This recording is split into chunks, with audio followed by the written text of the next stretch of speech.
I'll call the Planning and Zoning Commission meeting to order. Today is May 21st, 2024. I'd like to welcome everyone today. Madam Clerk, can we please start by establishing a quorum? Yes, good morning, everyone. Good morning. Ms. Kirkner? Here. Mr. Leister? Here. Mr. Huff? Here. Mr. Kane? Here. Mr. Smith? Here. Mr. Robertson? Here.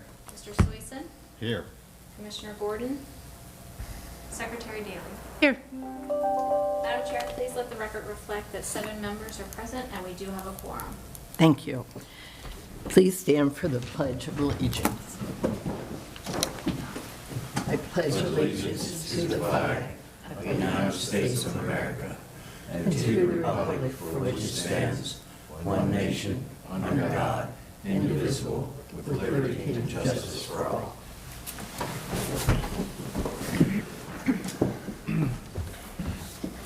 Madam Secretary, are there any changes to the agenda that was sent? No changes. Okay. Do I hear a motion for approval for the agenda? I move we approve the agenda as submitted. I'll second. Okay. All in favor? Aye. Aye. Okay. Thank you. With that, we will move to item 5, review and approval of the minutes. Has everybody had a chance to review them? Yeah. Okay. I'll entertain a motion. I'll make a motion that we approve the minutes of April 16th, 2024. I second. Okay. Are there any edits or changes proposed? No? Okay. All in favor? Aye. Aye. Okay. Unanimously approved. We'll move on to item 6, the commission member reports. Since the last meeting, actually immediately after the last meeting, we were able to approve 3 subdivisions.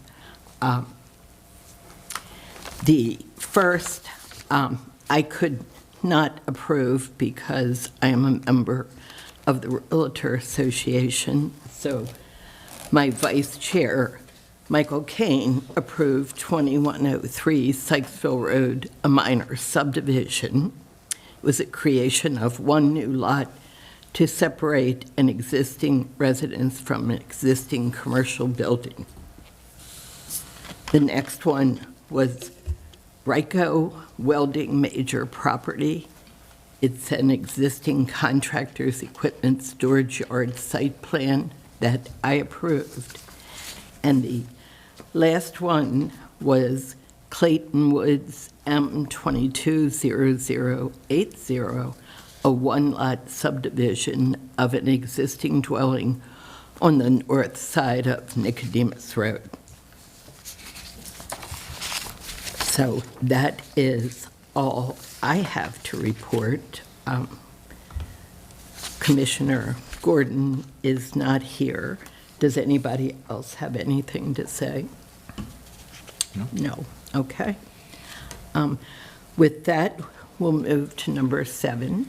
Secretary Daly. Good morning, everyone. Good morning. Just a couple of announcements. First, I just want to call your attention to the fact that we are not live streaming this meeting because the Board of County Commissioners is having another budget hearing that is being live streamed. So we're recording this and it'll be available online shortly. Okay. I also wanted to just touch base on a couple of staffing changes. So you'll notice Denise Mathias is here with us. Janice has decided to move on to another position, so we will be enjoying the company of Denise for a couple months while we search for Janice's replacement. But since she's filled this position before, I'm sure it will go very smoothly. But if you have any questions or anything you would normally refer to Janice, please contact Denise, and she'll, of course, be the one sending things out to you for upcoming meetings. I also wanted to let you know that Price Wagoner, who's one of the comprehensive planners in the Bureau of Comprehensive Planning, is also moving on. You may see him in future meetings representing CLSI on various projects. So we will also be advertising for his position within the Bureau of Comprehensive Planning in the future. And the last, well, actually, two more personnel kinds of things. Anna Yemelyanova, who has been serving as our interim zoning administrator, was recently appointed to fill that position permanently. So you'll see her around, her name around, and we will also be advertising to fill the zoning inspector position that she formerly held.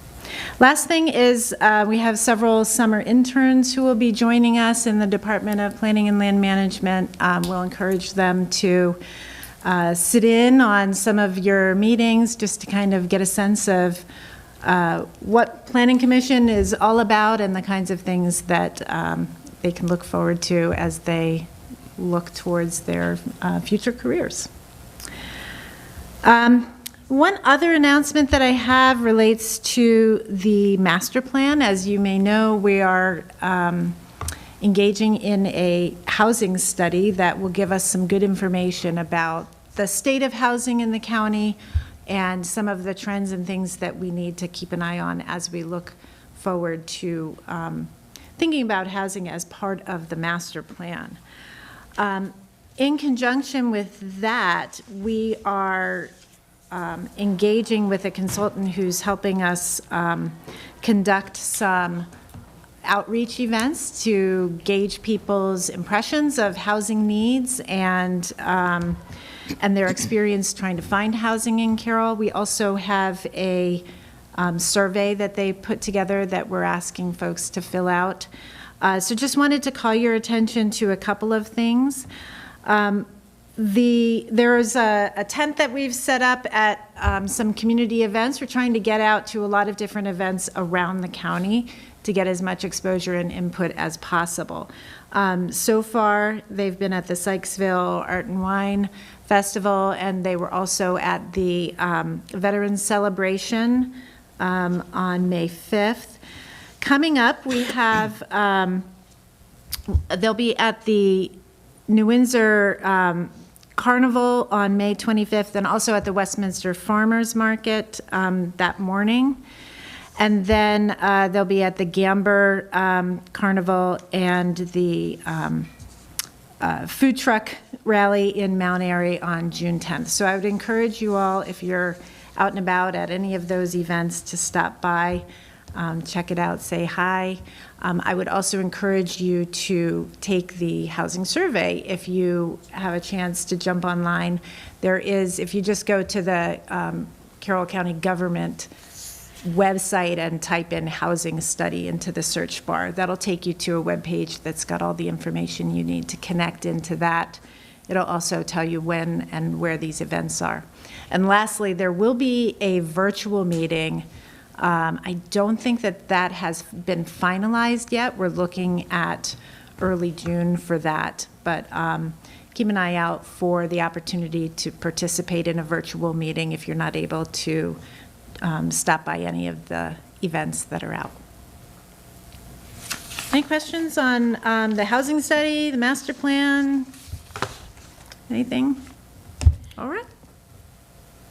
Okay, thank you. Extensions? Do we have any? There are no extensions. No? Okay. BZA cases. Yes, good morning. Good morning. Yes, there was 2 BZA cases for the month of May. The first one was case number 6501. This case was for a requested variance, and it was for a reduction of the required 300-foot distance requirement to 50 feet from principal dwelling to ADU on the property located at 7417 Old Washington Road in the Woodbine area. The property was zoned conservation, and it's on a 6.69 acre lot. And planning staff found this request for variance was inconsistent with the 2018 Freedom Community Comprehensive Plan and would have an adverse effect on the current use of the property and surrounding area. And the second case was case number 6502. This case was for a conditional use for a retirement village on the property located at 1701 Bennett Road in the Freedom area. And this property was zoned R20,000. And planning staff found this conditional use to be consistent with the 2018 Freedom Plan. And then that was on a 58.69 acre lot. And both cases are set to be heard by the BZA on the 28th of May.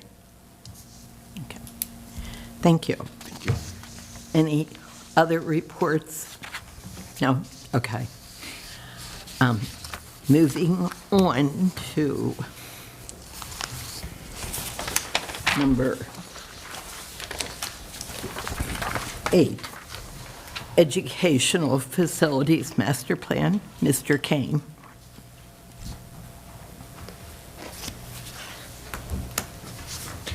Good morning. Good morning. Morning. So this is the annual update to the Board of Education's 10-year facilities master plan. It was, the document before you was presented to the Board of Education on May 8th. It's scheduled to go back to their June meeting for approval. It is a requirement of the state for the, to get state funding for capital projects, they require that school systems do a 10-year facility master plan. Just going to run through a couple of the highlights that were, the updates for this year, and then answer any questions that you have. So the plan's broken up into several sections. Section 2 is kind of demographic information, community information. Every year any new information I can gather from different demographic sites I include in there. And then on page 2-9, based on the new enrollment projection document, I update the list of schools that are considered inadequate and approaching inadequate by the county's concurrency management ordinance. So the list of schools does change year to year based on the projection document. Section 3 really just is a description of the different instructional programs. I send it out to all of our instructional leaders, and education is known for changing acronyms and names of things, so they update it, but not anything substantial, just kind of changing some wording around. Section 4 is kind of the facility inventory and attendance boundary information. There were a few changes to state rate capacities at 3 elementary schools. So annually I get information from the principals about how they're using space and try to look at that and compare it to the state rate capacity. And when they're using a space in a more permanent manner, so if there was a space that was a computer lab, but we've kind of made that now a classroom for the last 4 or 5 years, I'll change that and start counting that as a classroom, capacity classroom. So there were a couple of changes this year based on my review, but that does happen from time to time. Section 5 is the new updated enrollment projection document. That's done annually as well, so it's a 10-year enrollment projection. Every year we get new official September 30th enrollment, and then using that information we kind of redo the projections looking out. And then the last section is like kind of the meat of it. That's where we do a facility needs analysis, and that's looked at and updated kind of almost completely every year, because we look at capacity needs, modernization needs, any instructional program needs. The construction calendar at the end of that, really the same projects are in the plan as last year. The timing may have moved around slightly depending upon funding, but there are, just to highlight, there are several, right now we're currently in design for 4 kindergarten / pre-kindergarten additions at Cranberry Station, Sandy Mount Elementary, Friendship Valley Elementary, and Tawnytown. that we got design money from the county last year, so we're in the middle of design. And then after those are done, we're going to start looking at the next round of pre-K additions. And that's kind of broken into several phases. And it's tied to the Blueprint for Excellence that the state of Maryland passed, where one of the requirements of that is to expand pre-K offerings. So in order to do that, we're going to need some more pre-K classrooms. And then the other additions that are kind of important in the plan are an addition at Freedom Elementary and an addition at Sykesville Middle, which if you look at section 2, that list of inadequate schools, Sykesville Middle and Freedom are the two that are over 120% of capacity. The additions did receive, or in the proposed capital plan, the commissioners did include funding for starting design this July. So we're planning to start designing these additions this summer. So the additions are still in the plan in the same timing that they were last year. So that those additions should address that inadequacy. So that's kind of the major highlights of the plan. Like I said, I'd be happy to answer any questions. One of the requirements from the state is that the county does provide a letter stating that it's consistent with their county's master plan. So.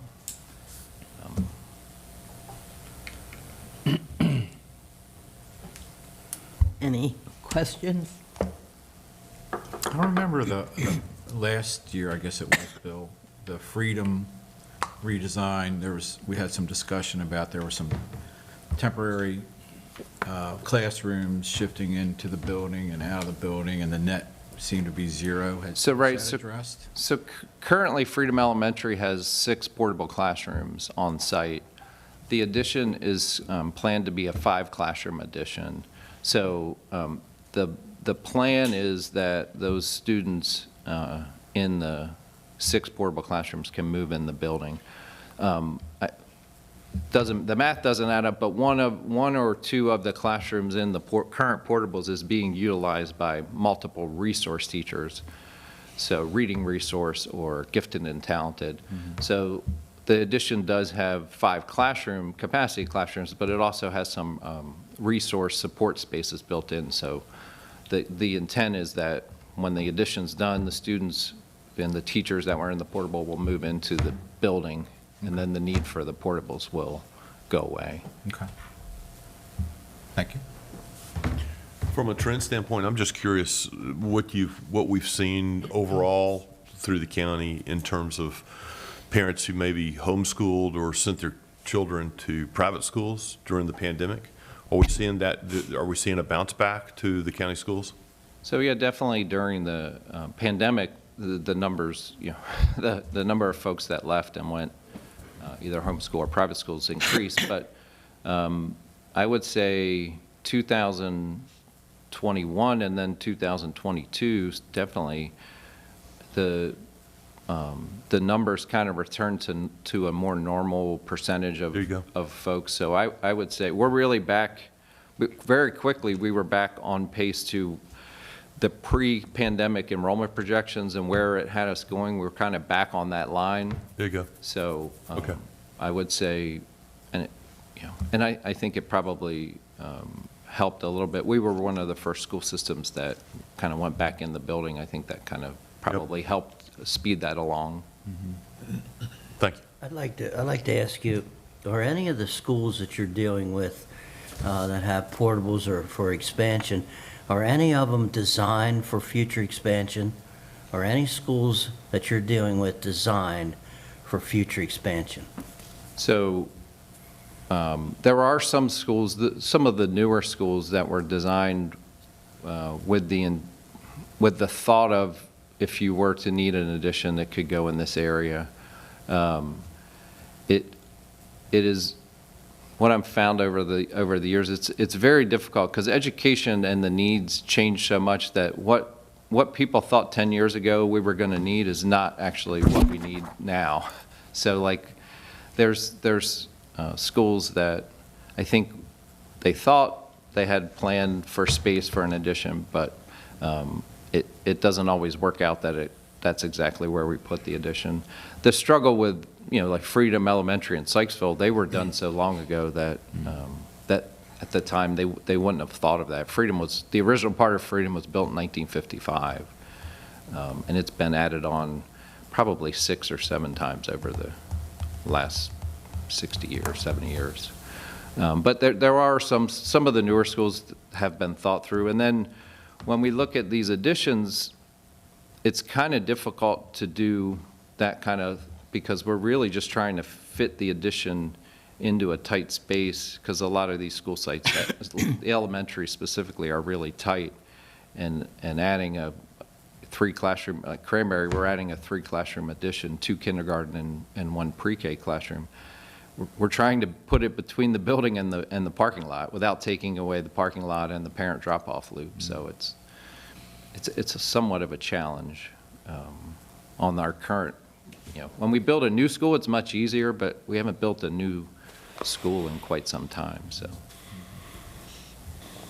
So I recall with Freedom, taking the portables away, you were going to be able to increase parent drop-off. That's our intent, is that we'll have to hire a designer and see, how that all works, but the intent would be move the students and teachers into the building, and then try to use the space where the portables currently are to improve the bus flow and the parent drop-off. We're going to try improve it. I'm not going to say we're going to fix it, because that site is so small. Yeah. But that's the intent, yes. Does redistricting still have a pulse? Is it, The last word from the Board of Education, from the Southeast Area Redistricting Committee with the options, and then they basically, some of the options had the additions at Sykesville and Freedom. They wanted a feasibility study done to see if the additions could be done and how much they would cost. That study was done and presented to them.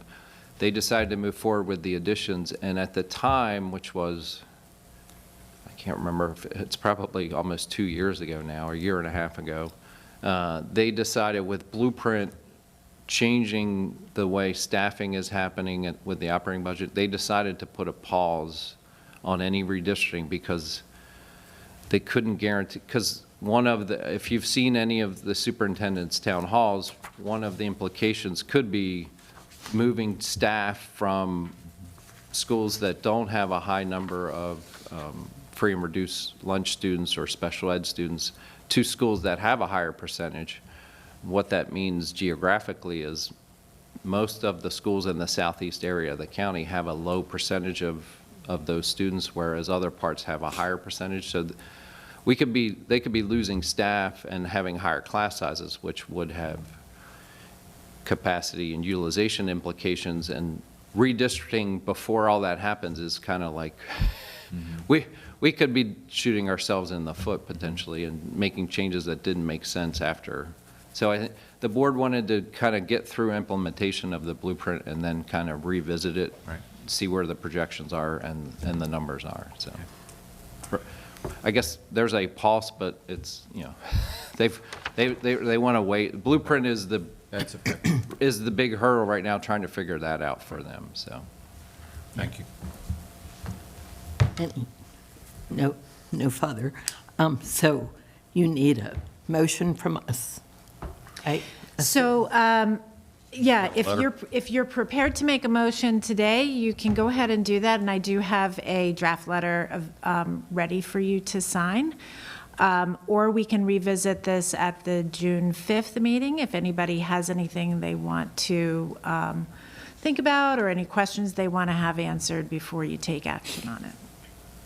Gentlemen. I mean, I don't see any reason to wait until June 5th unless somebody else does. No, So- Pete? No,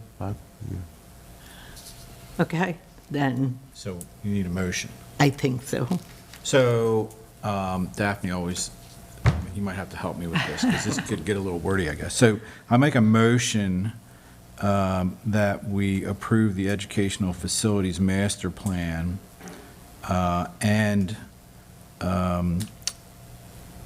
process the certification from us with regard to that plan. Does that make any sense? You may want to add some language about finding it consistent with. Oh, we find it consistent with plan, with yeah. the county master plan? Yeah. Okay. I second what he said. Any questions, concerns? Okay, all in favor? Aye. Okay? We'll sign your draft letter. Great, thank you. Thank you. Thanks, Bill.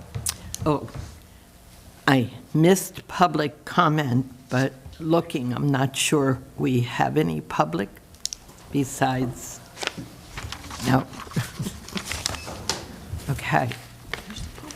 Then we will move on to number 9, the Developers' Rights and Responsibilities Agreements, known as DDRAs, the introduction. That was easier for you.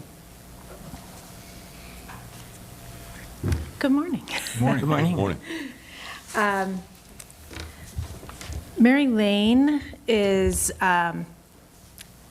not available today, but she put together the presentation I'm going to share with you, and then she'll be here on June 5th to kind of dig into this topic with you a little bit more.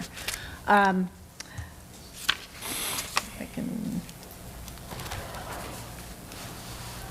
think it was this one.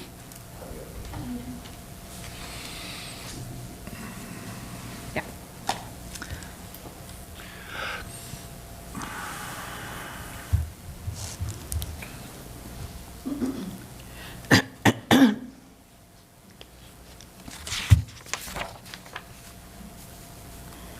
Even with my glasses on, I can't see. How do I, oh, there it is, slideshow. In the beginning. Sorry about that. So we're going to talk about development rights and responsibilities agreements. This is an item that the Board of County Commissioners requested you all consider.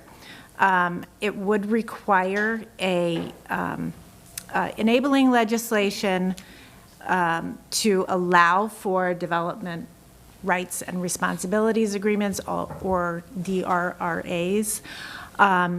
So the commissioners are asking you to consider this and then suggest some language for how they might allow for these.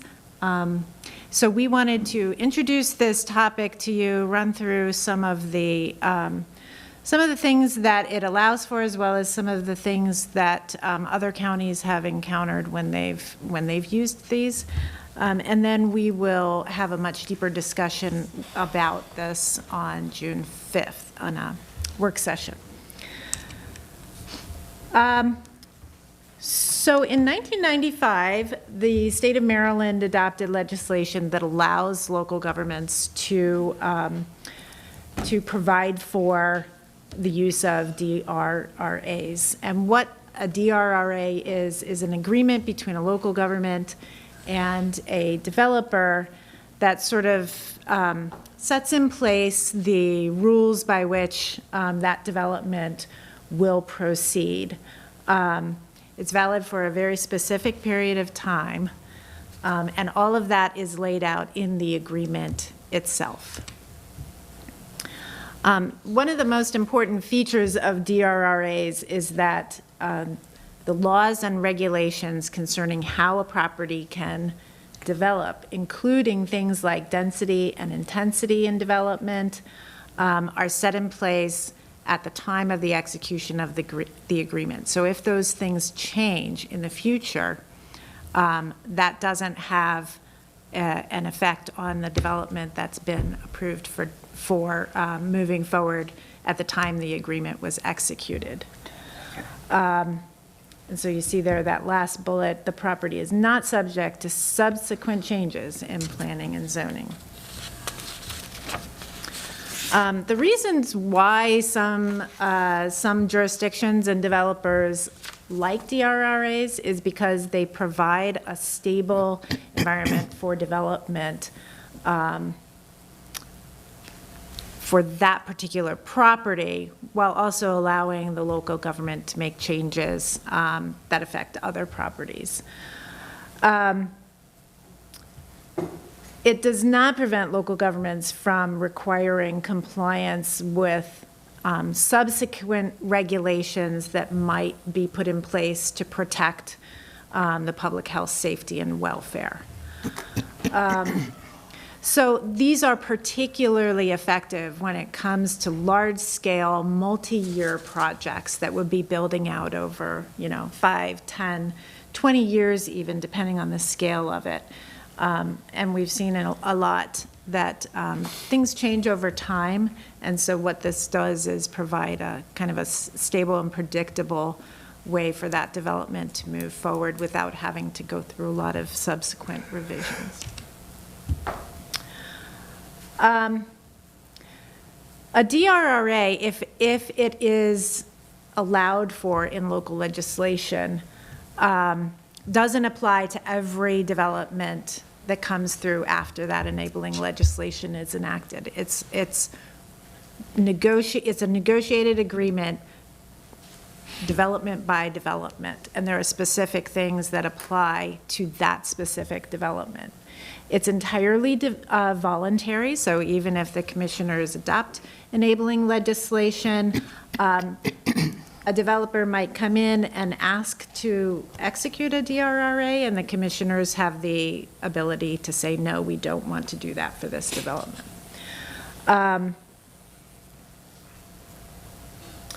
And they only get executed when all parties involved are happy with what that agreement says.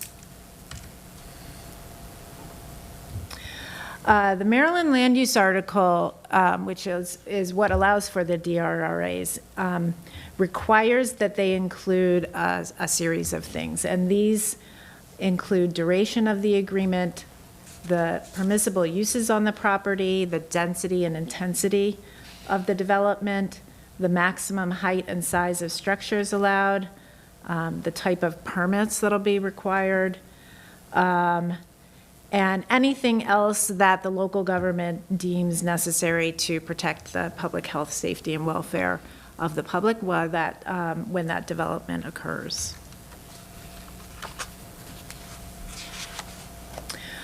State law also requires that, to the extent applicable, provisions be made in the agreement to dedicate property for public use, for the protection of sensitive areas, for the preservation of historic structures, and the construction of public facilities. So if there's a school site or a park site or something like that that might be impacted by the development, that can be addressed in the agreement as well.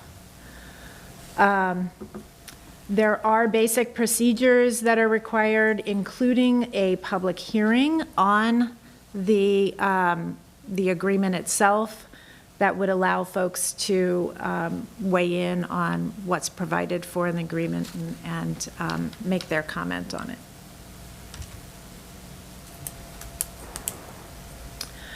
So the role of the Planning Commission in all of this is that the Planning Commission has to determine that the proposed DRRA is consistent with the comprehensive plan or master plan for the area that's affected.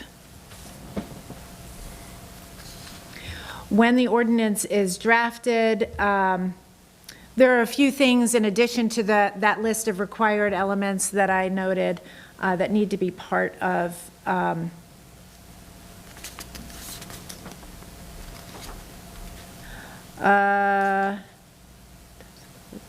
I'm sorry, let me back up a little bit. I think this slide is actually addressing what needs to be considered when the enabling legislation is created. So that would include the duration of the agreements that the county wants to allow for, the type of public benefits that would be allowed, who's going to negotiate and administer the DRRAs, and then any specific procedures that they want to put in place for approving them as they come in. Okay, so I mentioned there are 2 steps to this. One is to create the enabling legislation, so just a little bit of history here. On April 18th, the Board of County Commissioners asked staff to work with you all to recommend an amendment to the county code that would enable DRRAs. We're right now at the point where we're starting that process, and we'll go through that over a series of work sessions, however long it takes to get to that recommendation with you. And then the board will review your recommendations and decide whether they want to proceed to public hearing. At which point they'll have the public hearing, deliberate, and decide whether they want to adopt enabling legislation for DRRAs.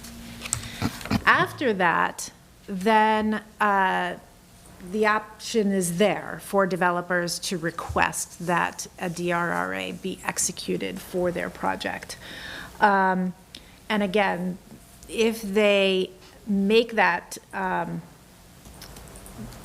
offer, the county can decide whether they want to pursue that or not. If they do, then the county enters into those negotiations with the developer, and that specific agreement for that specific development would come to you all to review and determine if it's consistent with the master plan and any applicable other plans. And then a public hearing would be held by the commissioners on that particular agreement as well, and then they would make a decision on it. A number of counties in the state have adopted enabling legislation for DRRAs. And this includes as well several of Carroll's municipalities. So Taneytown, Hampstead, and Mount Airy have that enabling legislation. I don't know how many have actually entered into DRRAs. Hampstead has done one. Okay. And there are variations among the different localities in terms of what they require and how they use these. We do know that Anne Arundel, Calvert, Caroline, Dorchester, Frederick, Kent, and St. Mary's counties all have existing ordinances enabling legislation on the books. Charles, Howard, Queen Anne's, and Talbot County previously had DRRA ordinances, but have since removed them. Do you know why? I think it varies, and that's something that we can try to get a little bit more information on. Some of them may just not have found it useful, others may have encountered some challenges, but that's something that we can bring a little bit more information to you about at the work session. I'd like to understand that as well. Yeah. When I saw that slide, I was, okay, this is interesting. Yeah. Yeah. Especially for Howard County. Yeah. Yeah. There wasn't much left to work on there. That could be it. Man. We put this slide in here, and I know it's a lot of text, but we did think it was important for you to understand some recent case law related to DRRAs. And this is a case that occurred in Frederick County, so just next door.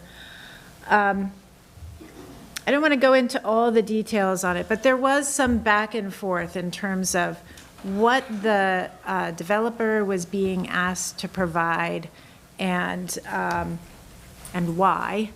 And that related to an enhanced public benefit that the county wanted to see. So again, we can go into some of this history in terms of what's worked and what hasn't worked when we dig into the topic a little bit more. Daphne, it would be curious to know how and why and who initiated this legislation back in 1995. You know, what was the where did it come, what county, what legislator, what group initiated this, and why? Okay. Yeah, I guess especially because I don't want to speculate, but I'd be curious to know. Okay. Yeah, we'll see what we can come up with in terms of the, sort of what precipitated this, maybe what some of the conditions were at the time. And again, that might shed some light on why some of the counties that did put that legislation in place have backed off of it.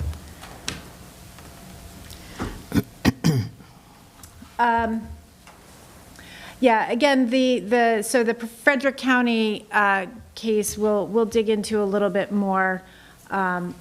Basically, they were asked to, they were challenged in their ask for an enhanced public benefit, and that challenge stood, and then they ended up, in response to that, amending their local law. So a few things that we may wish to consider in our discussions on this topic include who negotiates the agreement? Should the ordinance include the requirement for enhanced benefits? Should the time frame be established in the ordinance? What would be an appropriate threshold for eligibility, for instance, a number of dwelling units, square footage, something like that. The specific role of the Planning Commission in the approval process, or even in the amendment or termination of DRRAs. As well as the role of the Board of Zoning Appeals. So some of these things may require conditional use or variance approvals. What's their role in the execution of these agreements? And then lastly, how do we work this into the actual development review process? So definitely some weighty discussions that you all can look forward to. But we'll try to bring as much information as we can to the table so that you can get some answers to your questions as we work through these. Okay, so just really quickly to recap some of our next steps. Beginning on the June 5th meeting, we'll begin to consider a proposal for text amendment that would enable DRRAs in the county. We'll transmit your final recommendations to the board, and they'll decide whether they even want to move to a public hearing at that point to allow for these in the county. If the local ordinance is put in place, then applicants who meet the eligibility requirements may propose a DRRA to the county, and then if that application is accepted, we'll enter into the negotiations on the agreement. You all will have to review it for consistency with the master plan, and it'll be subject to a public hearing and final approval by the board. I think that's my last slide. Yep. Any questions on the introduction of this topic? Again, we'll be visiting this on June 5th in a more in-depth work session. Okay, Ken, I'll start this if you don't mind. Go right ahead. A couple things. Can these agreements be extended? So if the agreement's made, then can an extension happen? And if there's an extension, is it renegotiated? Or is everything in place? The enhanced benefits, give me an example of enhanced benefits. So that language relates to things that would be in addition to what the developer would normally be required to provide as part of their development project. With respect to the Frederick County case where that language kind of emerged, I think there was debate on whether the school site that they were being asked to provide was an enhanced benefit, or whether it was something that they would normally have been required to provide anyway.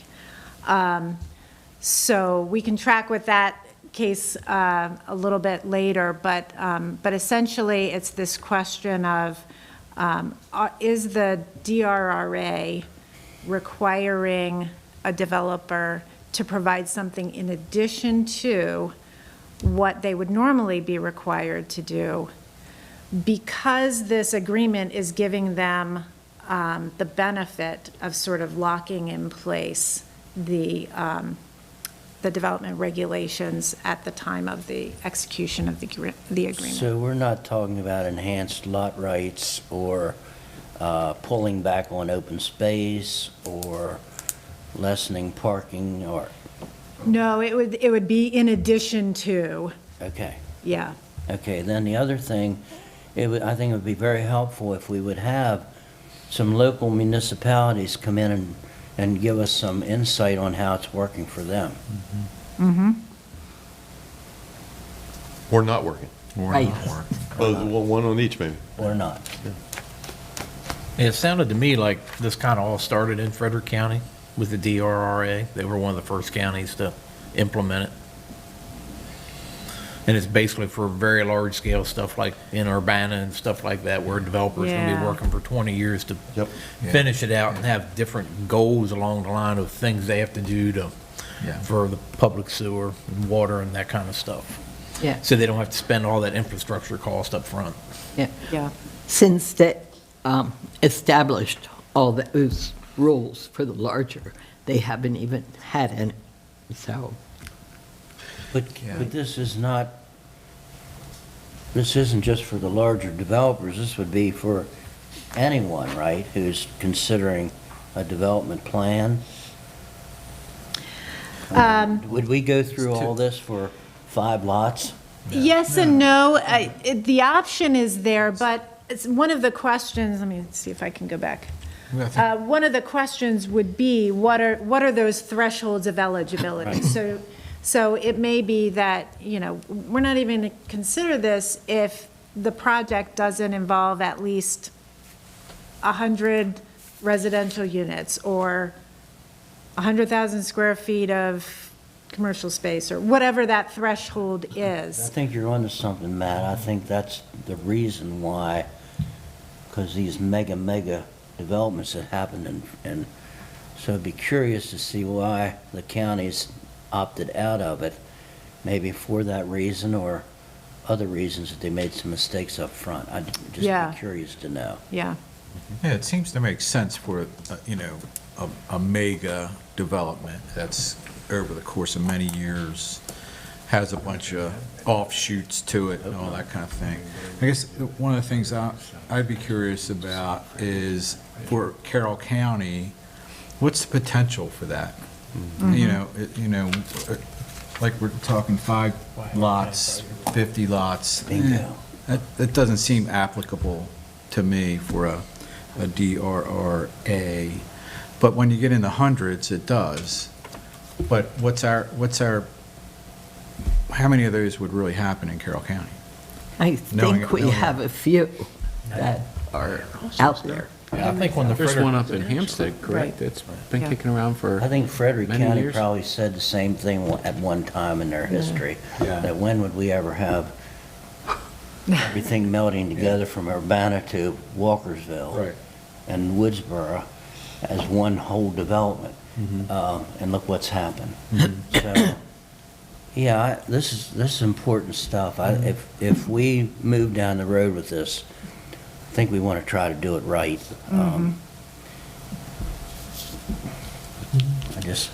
One of the things, as you're contemplating some of those eligibility thresholds, when we start to have some numbers attached to that thinking, we can go in and look at, how many projects would have Exactly. been Right. eligible over the last several years, or 10 years even, to help you understand what the potential might be.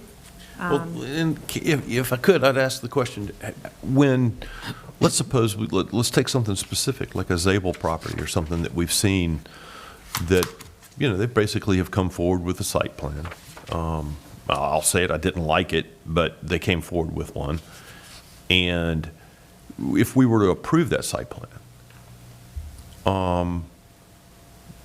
because of the constraints on schools and things, he basically would have to sit on it for a period of time until the school's capacity was improved so that he could then start building, or within 5 years or so. So to some degree, when we approve that, doesn't he have rights at that point when we approve that site plan? I'm wondering what the difference is. Well, I think that one of the differences would be in terms of if the county decided in the interim to change I see, yeah. I see certain where- regulations. And so they're probably not at the point where they've got that final site plan. They'd still have to do things. I see where you're going, yeah. And then they'd have to do them under the new. The new regs. Regs, I see. yeah. I see. Yeah. Okay.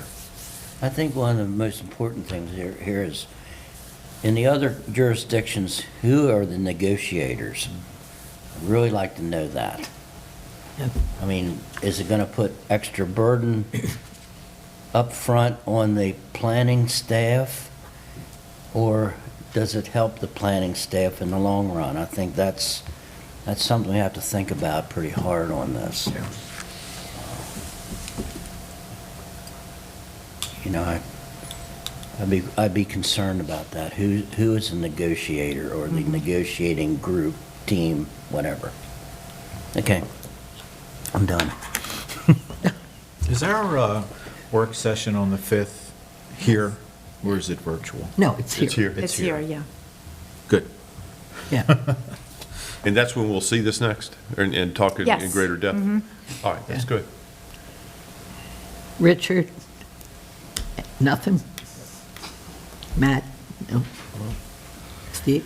I mean, I guess my biggest concern with this would be is, because obviously my world is, well, not obviously, is fire and life safety, and supposedly Maryland State is going to adopt the 2024 updated codes having to do with sprinklers, fire alarms, all that, and supposedly they do have the support of Governor Moore, and this is going to impose the laundry list of things that have been trying to have been put in code for ever and ever and ever and ever. So my biggest concern with this would be, would developers try and use this to try and skirt some of the fire and life safety requirements? Because it's not, you can't make money on that. I mean, to me, sprinklers, they save lives, that's what I do, but you can't sell that as a selling point, you know, to something like that. And, you know, we do see some projects come in here where, you know, I see the site plans and all that, I'm like, well, this isn't going to fly, like, you know, you got to put a big tank in there, a big pump house, all that type of stuff. So my concern would be, are they going to try to use these negotiations as means to skirt, because there are a lot of developers and property groups that are heavily advocating against the adoption of the new 2024 codes. And since Carroll County goes off Maryland State, I mean, it's a doozy. I mean, for example, in PG County and Montgomery County alone, there's 88 high-rise buildings that don't have fire protection in them. And they have until 2031 to do it. That's pretty much what is in the code. So that would be my biggest concern. Like, are people going to try to negotiate out as much as they possibly can from this? And then if you don't, then it gets into consideration with Frederick County, Frederick City, where they've run out of water. So when we do projects up there, everything up there, when they developed everything, was essentially fed by the Monocacy. The Monocacy's basically out of water. So, you know, how are we going to look at all that type of stuff? So there's only so much groundwater to go around. Yeah. Good points. Yeah. Yeah.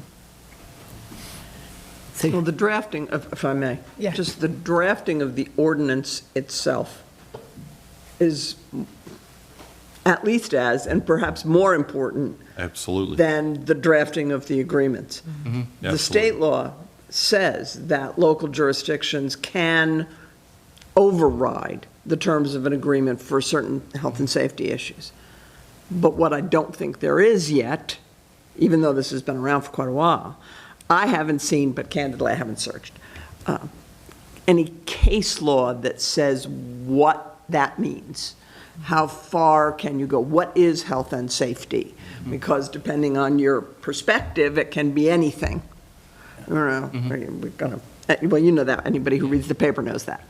So there's a lot of these issues that will have to really be looked carefully, and I don't think I'm really going to be involved in that. My guess is that's the upstairs lawyers. But it's big. When you were talking about the projects, how big, everybody automatically goes to how many houses. But these things can also be used for multi-use. Yep. Or things like you just listened to the St. John's property folks down there in Eldersburg, who have some houses and some industrial and some retired. Maybe that kind of thing may want a DRRA. If you had a school, like a private school, what's the school down on 140? Gerstel. Gerstel. If they wanted to have a 20-year plan that would triple their size, well, they're not going to do that all at once, and that requires a whole different set of infrastructure needs. So those kind of projects also are frequently looked at for DRRAs because it protects them, but it also protects the governmental entities who have to deal with the infrastructure and the water supplies and all of that, knowing that certain things are done in schedule. So it can be a very complex project. Because I know we all love this. Well, I mean, and especially too, because obviously with Carroll County being a little bit more rural, you know, and I know there's been talk about wanting to attract, you know, housing developments, things like that, and it doesn't take much to make something become a high-rise, which then puts you in just to completely different categories with everything. So, like I said, that's just mine, but that's my world is fire safety, so. That's why you have multiple worlds Yes. represented on a commission like this. I think my experience with Carroll County and development, whether it's commercial or houses, you have to have a the water, excuse me. So I don't think that would change in one of these, but I hear your concern about the high rises. Well, even that, and, you know, we're getting bits and pieces of what is actually going to be in 2024, and, I mean, then you start getting into, you know, if somebody wants to take something that's an apartment building and just renovate it, you know, so it just, I don't want to say it becomes a slippery slope, but it's a slippery slope. Yeah, we have, All you know, we slopes are have slippery. one, planning, zoning 155 and 156. And then we have all these branches hanging off of those ordinances and things like that. Is this just adding another process to a process that's already here, already in existence? Yeah, well, we would have to figure out how something like this fits into the Yeah. process that we already have. And then all the legal work, all the expense, all the blah, blah, blah, blah, blah. Well, if your law department is sensible, which I know it is, whatever your ordinance is going to say, it will probably have a provision that any legal or other expenses that are incurred in the negotiation process will be paid by the developer. The developer, of course, will squawk. Sure. Because he's got to pay his own lawyer. Sure. But life's tough. Yeah. Yeah.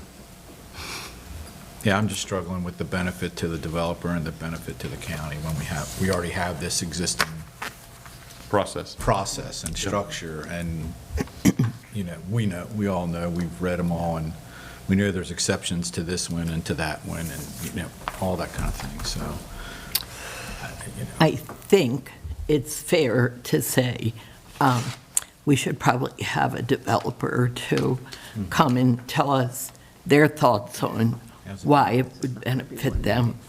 So, Daphne, is it an oversimplification to say that basically what this does is it gives them certainty over a period of time that the agreement is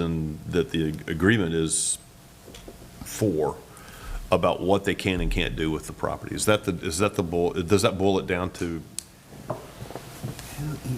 a couple sentences? Yeah, I think so. I think the big other element to that is kind of locking in place the rules by which you're playing. Okay. Yeah.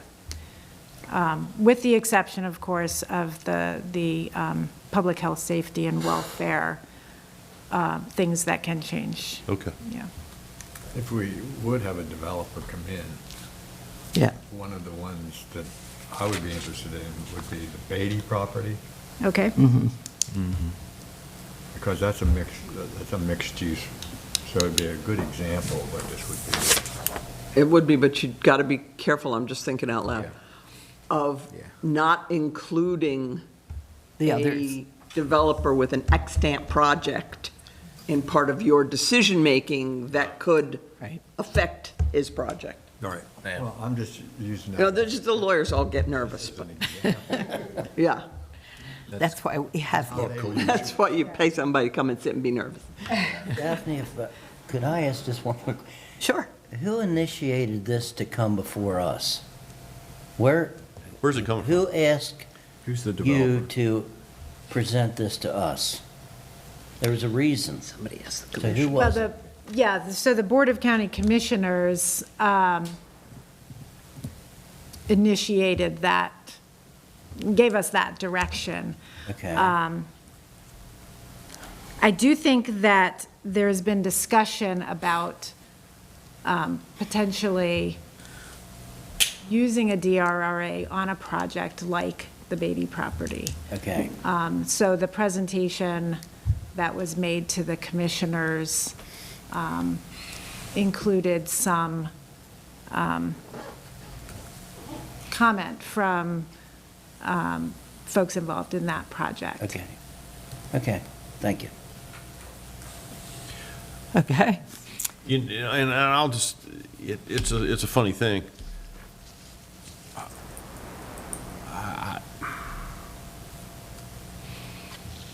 I don't want to be a stumbling block to anybody, and I honestly want to see that property developed sooner than later just to get it off of the inventory. But I wouldn't want to rush into this just to get it done. We got to do this right. So, again, if we're going to do it quickly and poorly, I'd rather not do it. Whatever we do, let's make sure we get this right. And I'm not sure we know all the questions to ask. I think based on what we're hearing, I think it's good that we've got the wheels turning, because for some of us, it takes us a while to get our wheels going. So, yeah, I appreciate it. And we have a few weeks before That's the right. next meeting, so I'm Think about sure it even more. we'll have Yeah. more. Yeah, so I do anticipate that this would be even more than just the one meeting. Right. But in the meantime, let me just recap a couple of things that I'm going to try to prepare for the 5th. I'll look into where the legislation came from originally, as well as the questions of whether agreements like this can be extended, what some of the experience in other jurisdictions has been in a little bit more detail. And we'll look at bringing some other voices to the table, including municipalities in Carroll that have used these, and maybe what the developer perspective may be. And all of those things hopefully will give you a little bit more comprehensive understanding of the pros and cons of these, and then where you might want to frame your recommendations for the commissioners. Thank you. Okay? Okay, Great. Very good. Thank you. perfect. Do we have any public comment for this item? Ms. Miller? No? I'm just here to observe. Okay. All right. Then we will move on to number 9. No, I'm sorry, number 10. The food processing residuals and/or dissolved air flotation residuals. It's a mouthful.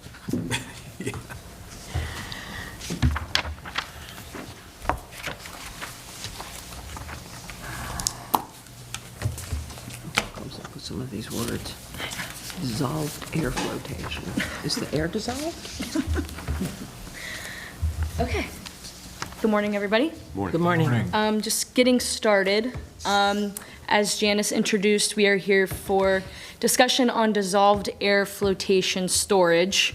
Kind of a big discussion for you all today. We are here for an introduction, a discussion, and then a formal recommendation to the Board of County Commissioners. So starting out, for those who don't know, DAF, or dissolved air flotation, is an industrial process used to treat meat processing wastewater by removing suspended matters called residuals from liquid. These residuals are referred to as DAF residuals or food processing residuals. The residuals produced have some nutrients and can be spread on agricultural fields to help amend soil quality. And these residuals are an approved soil amendment by the state of Maryland. Okay, now that you have some information on what we're actually talking about, some background information. The county has received multiple comments from concerned citizens regarding the odor and environmental impacts of residuals. On April 25th, the county commissioners voted to adopt a moratorium on the storage of food processing and/or DAF residuals. At this open session meeting, the county commissioners gave staff the direction to examine possible regulations to restrict the storage of residuals in the county. And this is something that we will be stressing throughout these conversations, that the application of residuals on ag land is regulated by the state of Maryland. So the spreading of residuals is regulated by the state. We at the county are only looking at the storage of residuals. And going along with this, in the most recent legislative session, the state passed a permitting process that would be required to spread the food processing residuals. So again, we are only looking at the storage. This is just a graphic taken from the Chesapeake Bay Foundation, kind of a high-level overview of the process.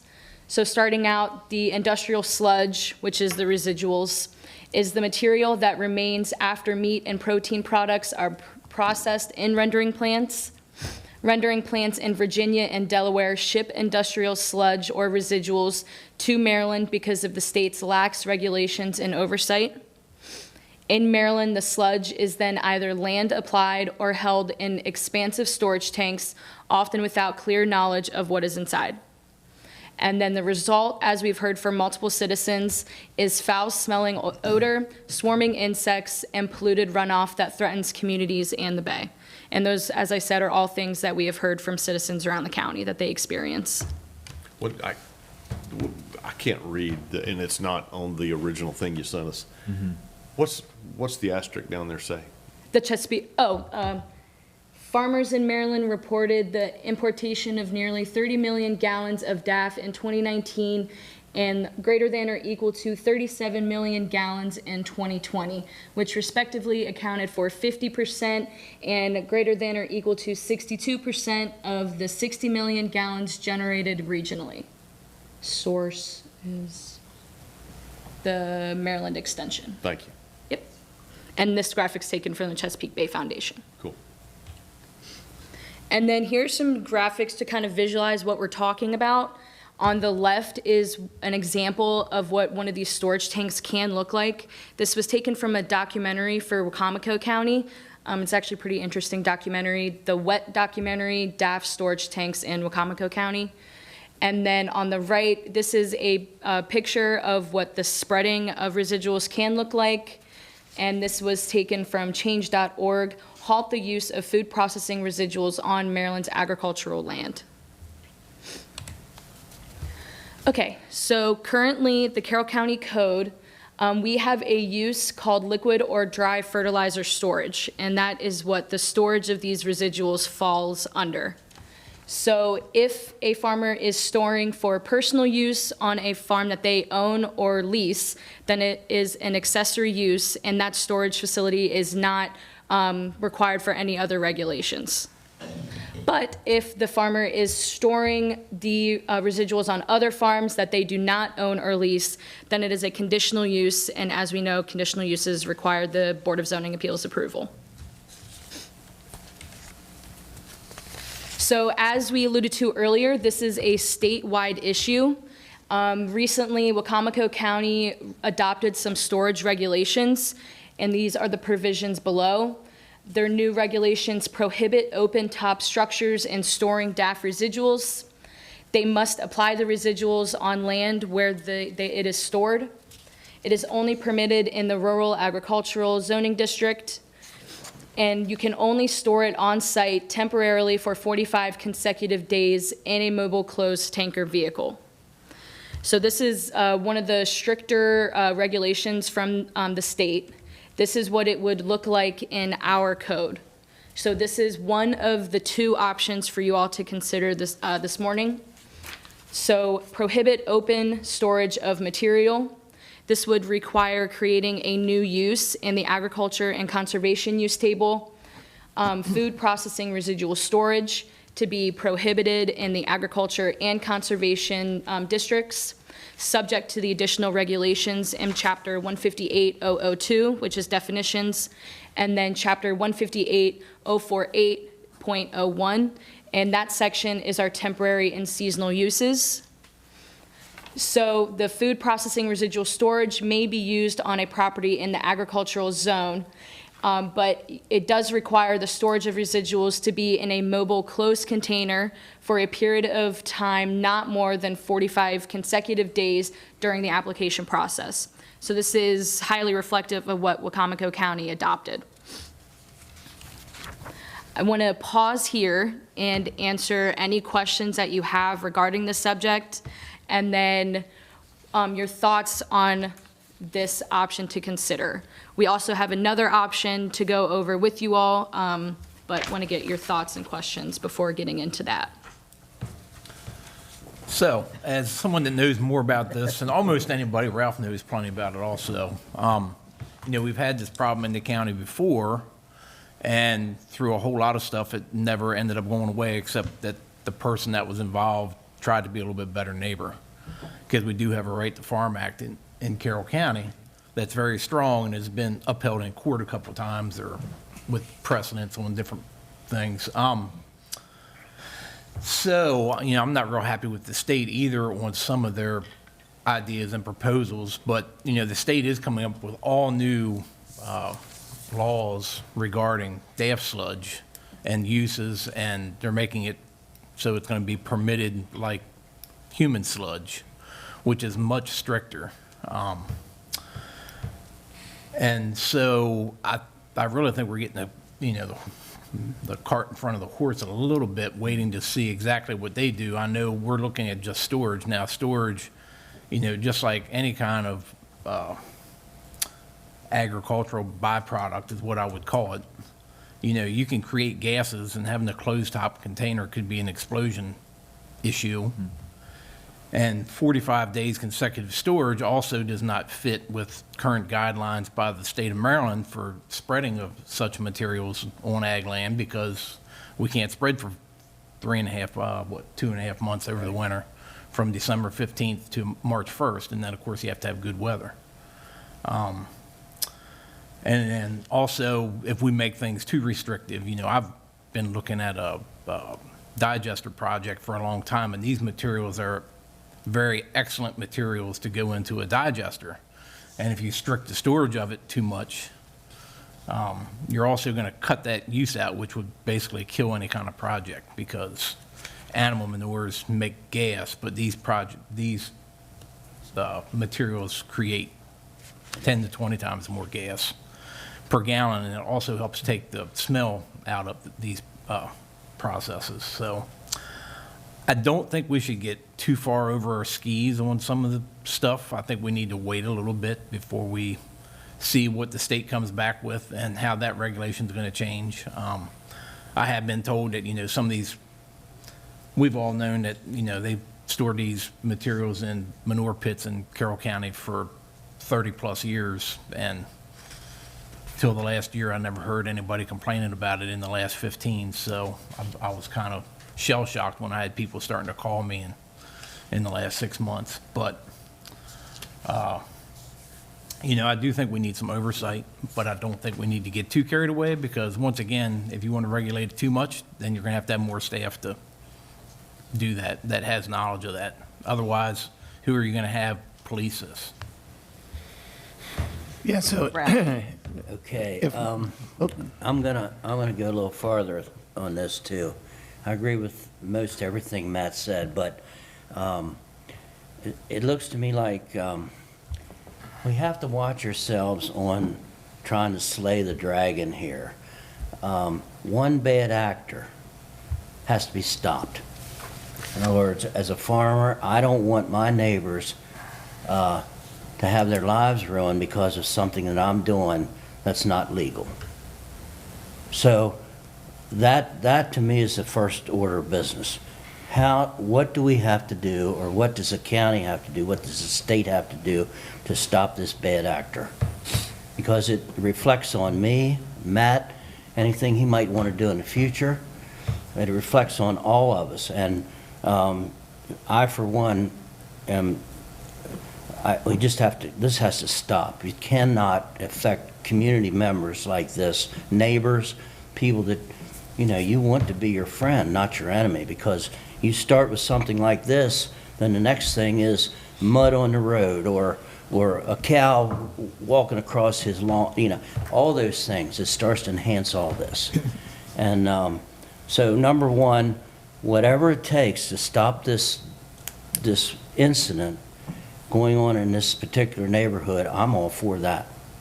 Now, as far as the regulations, Senate Bill 1074 was initiated by our local Senator Justin Reddy. That allows for one more permit to be put in place. Well, I'm permitted to death on my farm.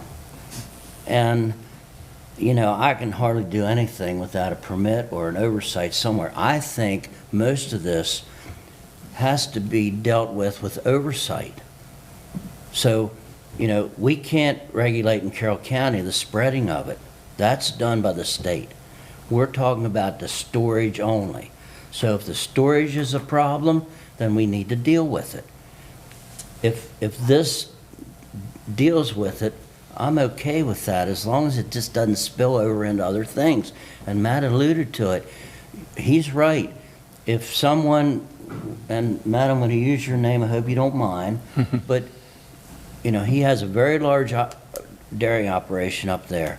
I don't know anybody in the neighborhood, and I'm in that neighborhood, that complains about what his operation does.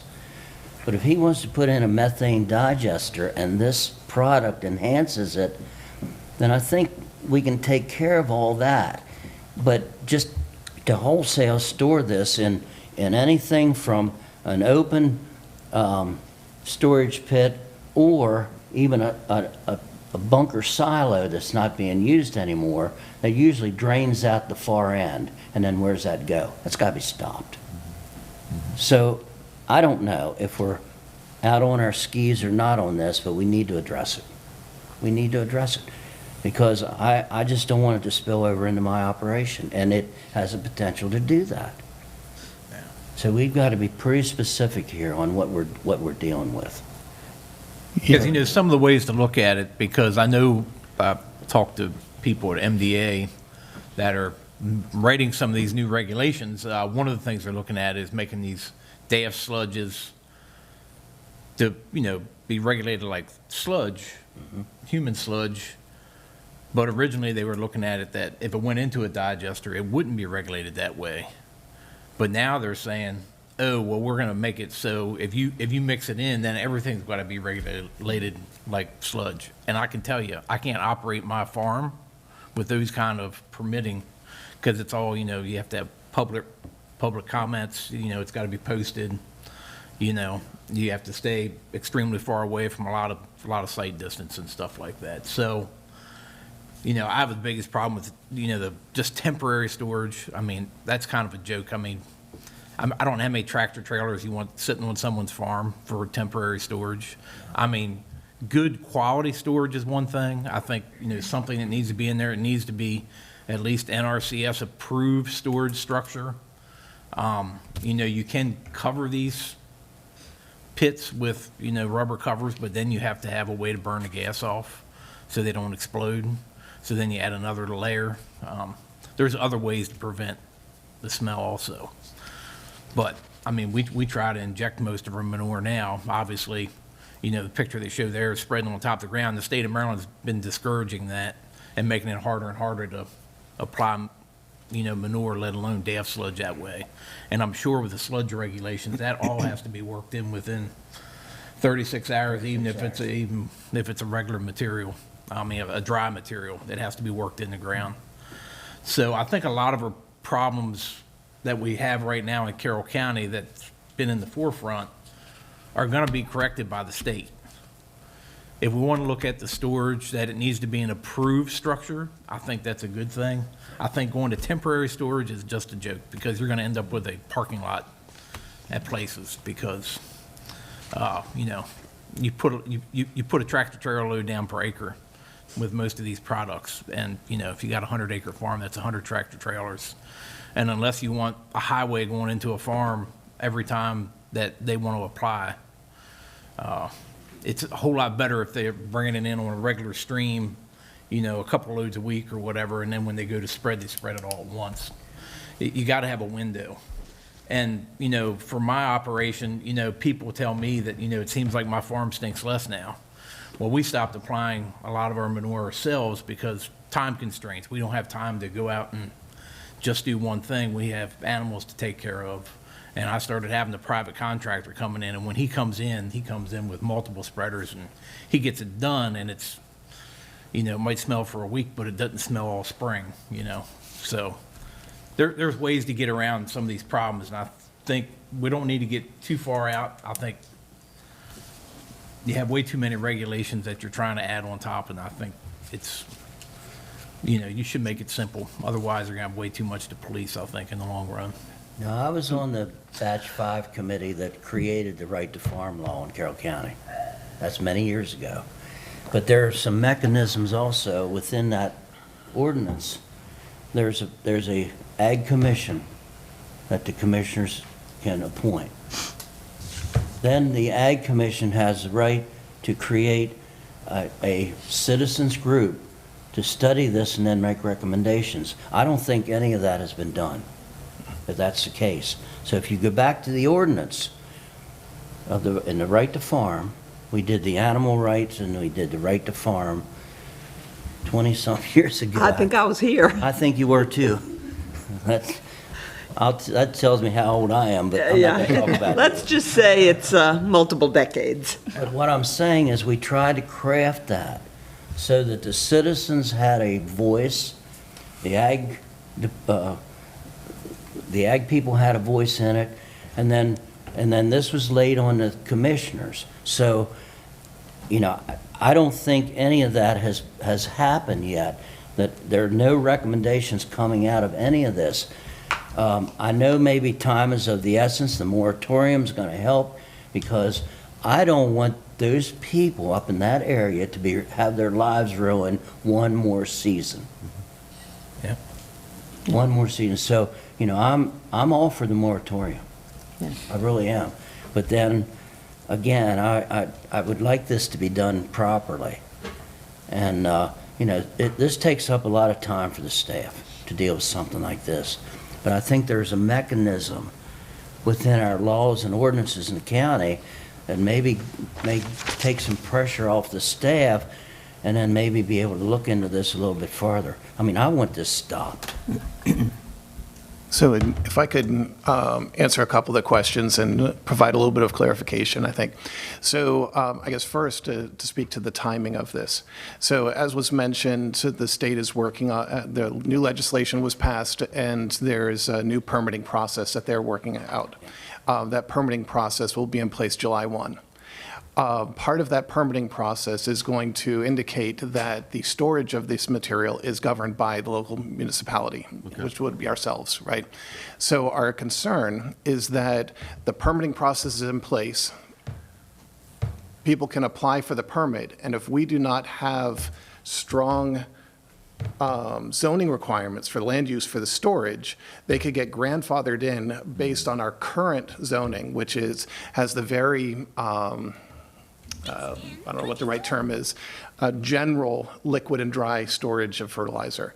And so they could potentially be grandfathered in when they apply for a permit and fall under our existing code, which is why we felt the best option, if it's possible, and we recognize this is a heavy lift, would be to adjust our code related to the storage of this specific material, work through that process to get it in place by July 1. Now, that would require for a decision today from you all as far as what we want the language to look like. We then have to next week request or next week or the following, request before the Board of County Commissioners to hold a public hearing. You then have 3 weeks before you can have the public hearing, and then they make the decision. So that's why we've got such a tight time frame to try and put this in place. I agree completely. If there is a lot of question and so on that this needs a lot more discussion and all that, we'll roll the dice and we will take the time necessary. But our hope was that we could have the discussion today and come forth with this for some recommendations to the Board of County Commissioners to try and meet that so we can have something in place before the state permitting process begins on July 1.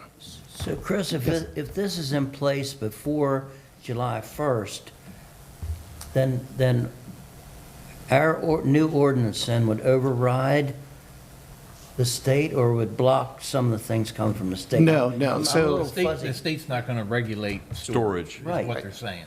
Yep. So the state permit But will. why July 1st? I'm So still, July 1st is when the state's permit process is going to begin. So July 1, if you want to, if you want to apply DAF residuals to your farm, you would go and get a permit from the state. That permit is going to say you need to comply with all your local land use codes related to the storage of the material. Someone could fill out that permit, get their permit, and start applying it. If we don't make the change, the storage is going to be regulated by what our current code is, which is very general, not real specific. So what we'd like to do is get in place a specific, whatever our desire is for what those specific rules about storage would be, so that when somebody applies for a permit July 1, they have to follow those new requirements. I have a silly question to ask, and then I guess, is there a way for us to say or approve something along the lines of, in that we regulate the storage of this, and we would like to see what the final regulations look like, and we don't want to overreact. Any application for a permit in the state of, in Carroll County is not going to be approved for storage until we get this resolved. Is there no way for us to put a moratorium on applying for a permit? Rushing to get a permit so you'll be grandfathered? Right. So we don't have any control over the permit. That's a state process. Flipping. see, here's what bothers me. Not convinced. How much legislation have you ever seen come down the line where the legislation is passed, but nobody knows what it's going to say? Right. Because there's some nameless, faceless person writing the regs in the back room, and it's never brought up again to have a revote on it or say, well, this is not what I intended to do. And Ralph, the unintended what consequences are the problem. That's what worries me. Yeah, that's right. Unintended consequences. Well, and the other thing of it is, we show Wacomico, I think Talbot County also did kind of the same thing to stop the DAF sludge getting spread, and they got sued and it got overturned in the We don't want to county get sued. court We don't of want to get appeals. sued. Yeah, so that, So, because we have rights as a farmer. But Matt, I think And- that was, and I- yeah. go ahead, but I think that was about spreading it. It's all about the spreading, because actually the storage This- does stink some. Oh, boy. I mean, it does, but the spreading is where the real smell comes from, is Sure, when you're absolutely. putting it out on the ground. Yep. So- And that's where we want to be real clear, is that we have no authority over the spreading, so we have to rely on the state, right? Yeah. Our very narrow scope is on the storage.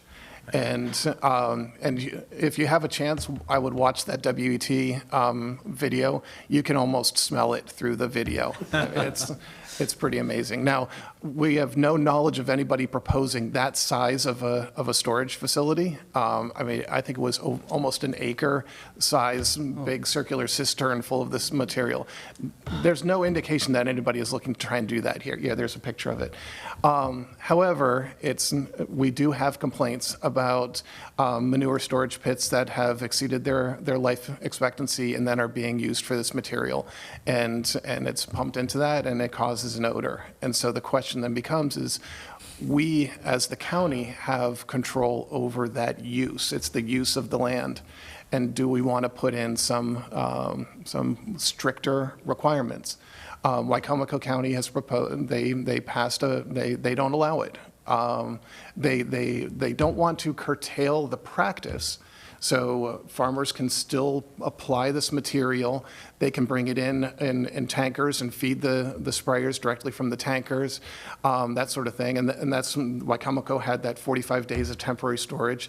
That whether that's realistic or not, that was just what they did. But they're not stopping the process. All they were able to do, and what we're looking potentially to do, is to control the storage of it, so that you don't have these open pits and the continual feeding of these pits and stirring it up and the odors and other environmental concerns that come with it. The other thing that I would emphasize is that we're not trying to control any other types of materials, right? And I've talked to a couple of folks in the ag industry over the past couple of weeks about this, in that we don't want any unintended consequences. We are very specific to this industrial sludge. That is the topic of what the state permitting requirement is going to be. Mr. Hoff, you mentioned digesters. So I talked to MDA about those and the concern. I understand that these residuals can aid and help the digester process. However, what they said is that this material can be brought right into the digester building and fed directly into the digester. You don't necessarily need to have a long-term storage of material to feed the digester. So they didn't think that prohibiting the long-term storage, the outside storage, would be an issue. Then, after the digester goes through that process, there are a couple of byproducts.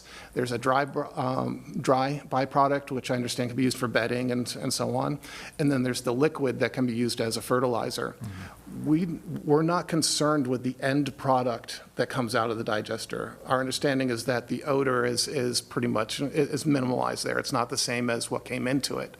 So we want to make sure that we're not talking about the end product, because I like the idea of digesters working on farms. So we're not concerned about that. It's that raw material, that raw liquid chicken, I call it, that comes in, that it gets stored and creates the issues. Yeah.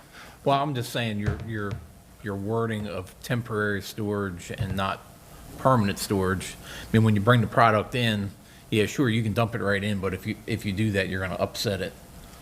It's like, like an animal. I mean, you have to feed it over time. So you get stuff in and you're always feeding it, but you're going to have a permanent type structure that's going to go in. And while it might only be a week-long storage, you're always feeding it, so there's always something in it. And there are ways to reduce the amount of smell coming off of pits, and, windbreaks you can put up to help diffuse it a little bit. But I really think, I don't like if you want people to bring it in, because like right now I have a company out emptying my lagoon, which is 6 million gallons, and we're drag lining, it's called, and they pump over 2,500 gallons a minute. So if you're going to have someone come in and do that and apply this kind of material, that means they're going to have, I don't know, what's that? About 20 tractor trailer loads an hour coming in from somewhere where the stuff is stored. That's amazing. And that's like worse than sitting at the front gates at Lehigh during the middle of the day. So, I mean, it's easier to come in all along. I think we just need to make sure that that storage is structurally sound. I think that's your biggest challenge, because I understand, I mean, pits do get old, and they have a lifespan, but that doesn't mean they're bad, but, you know, because, I mean, we can still use them after their useful life as long as they're not leaking, obviously. So, what if we put in a provision that storage related to digesters specifically would be allowable? Well, I think it's Just storage in spitballing. general, because one thing you got to remember is Carroll County is not a animal-intense agricultural area, and our phosphorus levels in our ground are not that high, unlike the Eastern Shore. I mean, these products come here because people want to use them for fertilizer also. Of course, you don't have to pay to put them down, which is the biggest reason everyone wants to use it, because you save money. So there is a need to store some of these products, even just for straight land use. And I think with the new laws, I'm sure it's all going to have to be injected. I'm mostly sure. I haven't seen it. They haven't put me on that committee, even though I've asked like 5 times. But so I think there's a use for storage of these materials, and I think we just need to figure out what's a safe way to do it. I don't like temporary storage in a temporary container at all, because it's not practical. So, Can I ask just a thought floating around, which is something along the lines, I think, of what Mr. Lester was saying? Could you and Tim Burke create an ordinance that would have language in it, an ordinance that would be in place, so that if someone rushes around and gets a permit under the existing ordinance, that would be the ordinance, following me? But that there was language in there that would allow for modification of the permit conditions if the county storage regulations change. See what I'm saying? Somehow put into the permit. If the concern is that Somebody's going to rush. somebody's going to rush, Right. and we want to get a new ordinance in before they rush, if that new ordinance could have some, this is a technical legal term, wiggle room built into it, so that the process that Mr. Robertson was talking about with the whole right to farm stuff could be done, and if changes were then recommended and generally accepted, they would be sort of prospectively recognized, I'm sorry, I'd do that, prospectively recognized in the existing permit that the rusher would have gotten. Is that just too confused? I think so. Okay. The reason being is that we have, to my knowledge, no authority over the permitting process that MDE is going through, right? So the only provision of that permit is basically just the statement that you must comply with the local zoning code related storage. Yeah. So trying to influence that permit, I think whoever applies for the permit, they're going to say, okay, what is the current local zoning code related to storage, and what can I do? Well, and if And- that code says,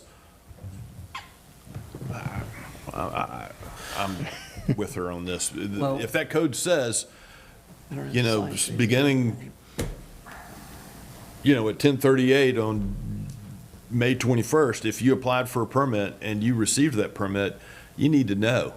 You may be subject to, you know, revisions. You know, I mean, I don't know, it might be. It doesn't work. might be It probably a- doesn't work.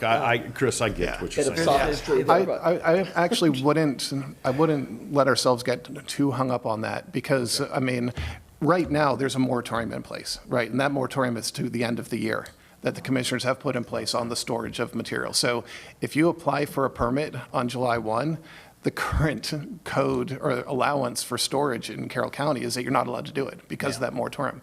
That moratorium is going to pass. I don't know the legal, like how MDA is going to look at the permit and so on as it relates to if I get a permit July 1, what happens when the moratorium ends? So maybe there is flexibility with taking more time to figure this out and so on. We just thought that the cleanest, easiest thing to do, if we can, is get through it today, get something before the commissioners, have a public hearing, and it drops something. If that's not feasible, then it's not feasible. And What are the ramifications if this bad actor ignores this ordinance? Then what happens? What's the fine? What happens? So, What's the- yeah, so it would be a zoning violation. Okay. So if we put in a code that says, say hypothetically, just to make it easy, that you're not allowed to store material, right? Which is what the moratorium is right now.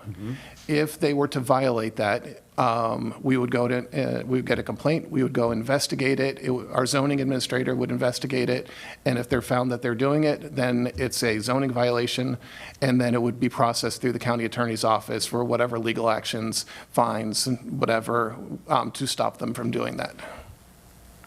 So there couldn't be an injunction immediately to stop it immediately?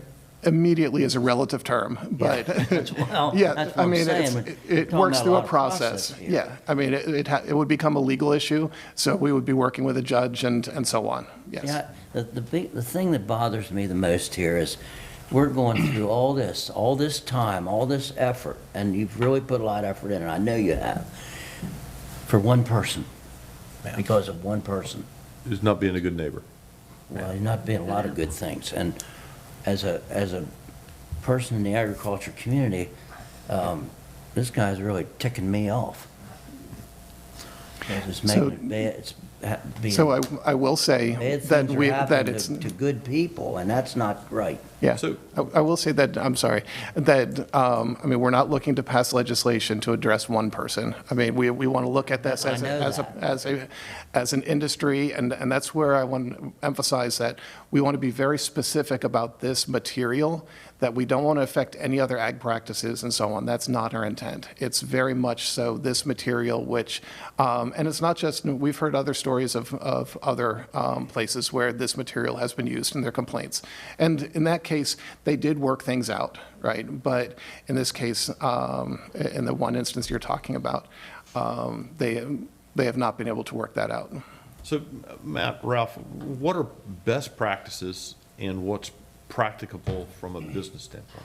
Well, I think any kind of storage needs to be, number one, it needs to be an approved storage that's up to the current codes with, all my pits have leak detection. They all have tile lines around them and stuff like that you can tell if they're leaking, which, gas monitoring, that's, it's like a smell monitor. It's like a sound monitor. It's very subjective. I think you need to, storage is one thing. Covers, you get into a dicey thing because you have to worry about gas, and then you have to have a way to burn the gas off. You have to have a lot of things. But it's something you could consider. It needs to be maybe covered, but then you have to have a way to, someone's going to have to spend a lot of money to be able to store it, basically, at that point, which, hey, they get paid a lot of money to land apply it, and there's a reason that it comes to Maryland, and it always has. Because it's really moving from a place where the phosphorus is very high in the ground, and they can't apply anymore. And yes, Maryland's laws have been pretty lax on the soil amendment, as what they've called it, forever, because that's what it's actually classified as currently under state guidelines. So I think we just need to, I don't like temporary storage. That's not a good word. I think you just need to have a structure that is approved and some way to mitigate the smell. I mean, because, my 6 million gallon lagoon is 2 acres, and I don't really have any smell complaints out of it, and we don't treat the manure going into it. It's just that we don't disturb it. When you disturb it's when you get the off smells, even though these products have more of an off smell than. Yeah. So. So- And like I said, from what I've been told of, the problems always come around. The worst part of it is sight distance from neighbors.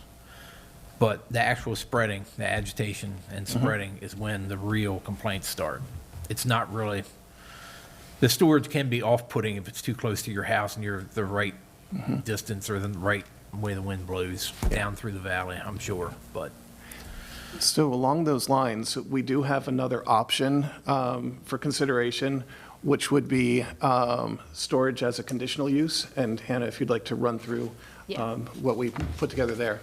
Yes, so this use is, this option to consider is a little more permissible. So food processing residual storage as a conditional use in the agriculture zone, prohibited in the conservation zone, subject to the additional regulations. So as Mr. Hoff mentioned, distance requirements.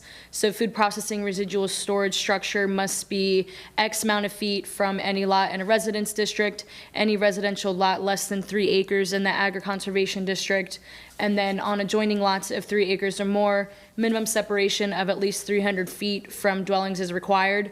And then we would ask for your input on the suggested distance requirement that you see highlighted there. And then if it's a conditional use in the ag zone, it would also be subject to the specific uses in section 158, 175 related to food processing residual storage. So the storage of residuals may not be in an open top storage structure. The use shall be subject to site plan approval by the Planning Commission pursuant to 155-050. And then the use shall be subject to the distance requirements in chapter 158-040. And then adding a definition to chapter 158-002 for open top storage structure, since it's referenced in that food processing residual storage structure. And so I've heard from. So once again, the site distances can be varied. You can get a variance from that depending on what you do. Yeah. And I've heard, we didn't have a chance to put it in here, but we could require that it's an NRCS-approved structure. We can put whatever language or qualifiers that you think would be appropriate here, but the point being is that first, it's conditional use, right? So they would have to go to the BZA, and then there's an opportunity for public comment and so on as far as approving this use. And then there would be certain requirements surrounding it. So we're suggesting closed top, certain distance from neighbors, those sorts of things, and any other types of qualifiers. So again, this would maybe dovetail in well with the digester conversation also then, because then we're not strictly prohibiting the storage of it. You could develop a digester site or whichever that would meet these requirements for the storage of it to contribute to the digester process.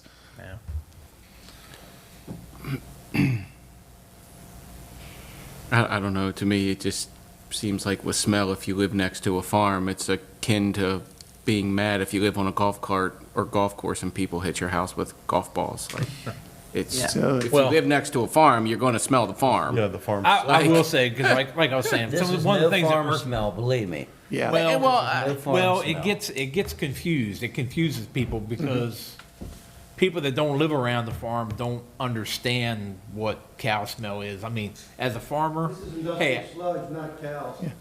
Yep. But not everyone knows that, and so the complaints driven by these different things. Because I will say, I mean, we get complaints sometimes, but not very often.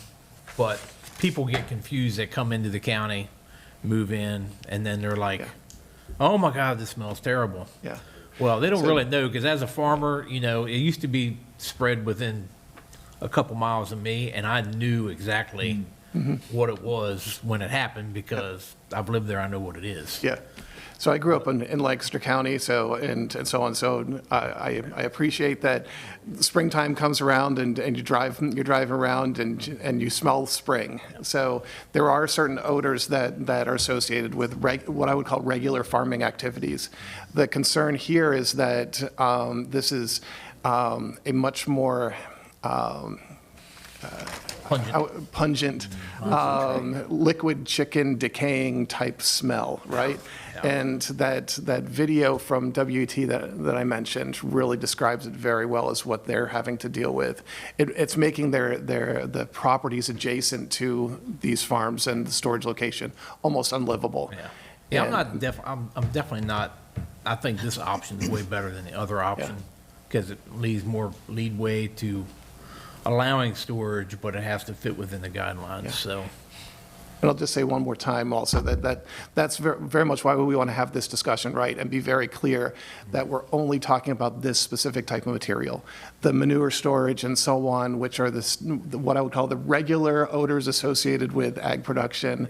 Nobody here has an issue with it. Yeah, and there's other products too that come in on a tractor trailer that people may think are this, but they're not. Because like the water residuals, I know a lot of that comes into the county, gets put on farm ground, but it's The different. biosolids. It doesn't stink anything like this, so. Is there any impact to neighbors and their groundwater from these storage facilities? Not if they don't leak. So They're- there is the Constructed potential, properly and yes. inspected, it should not be. Yeah.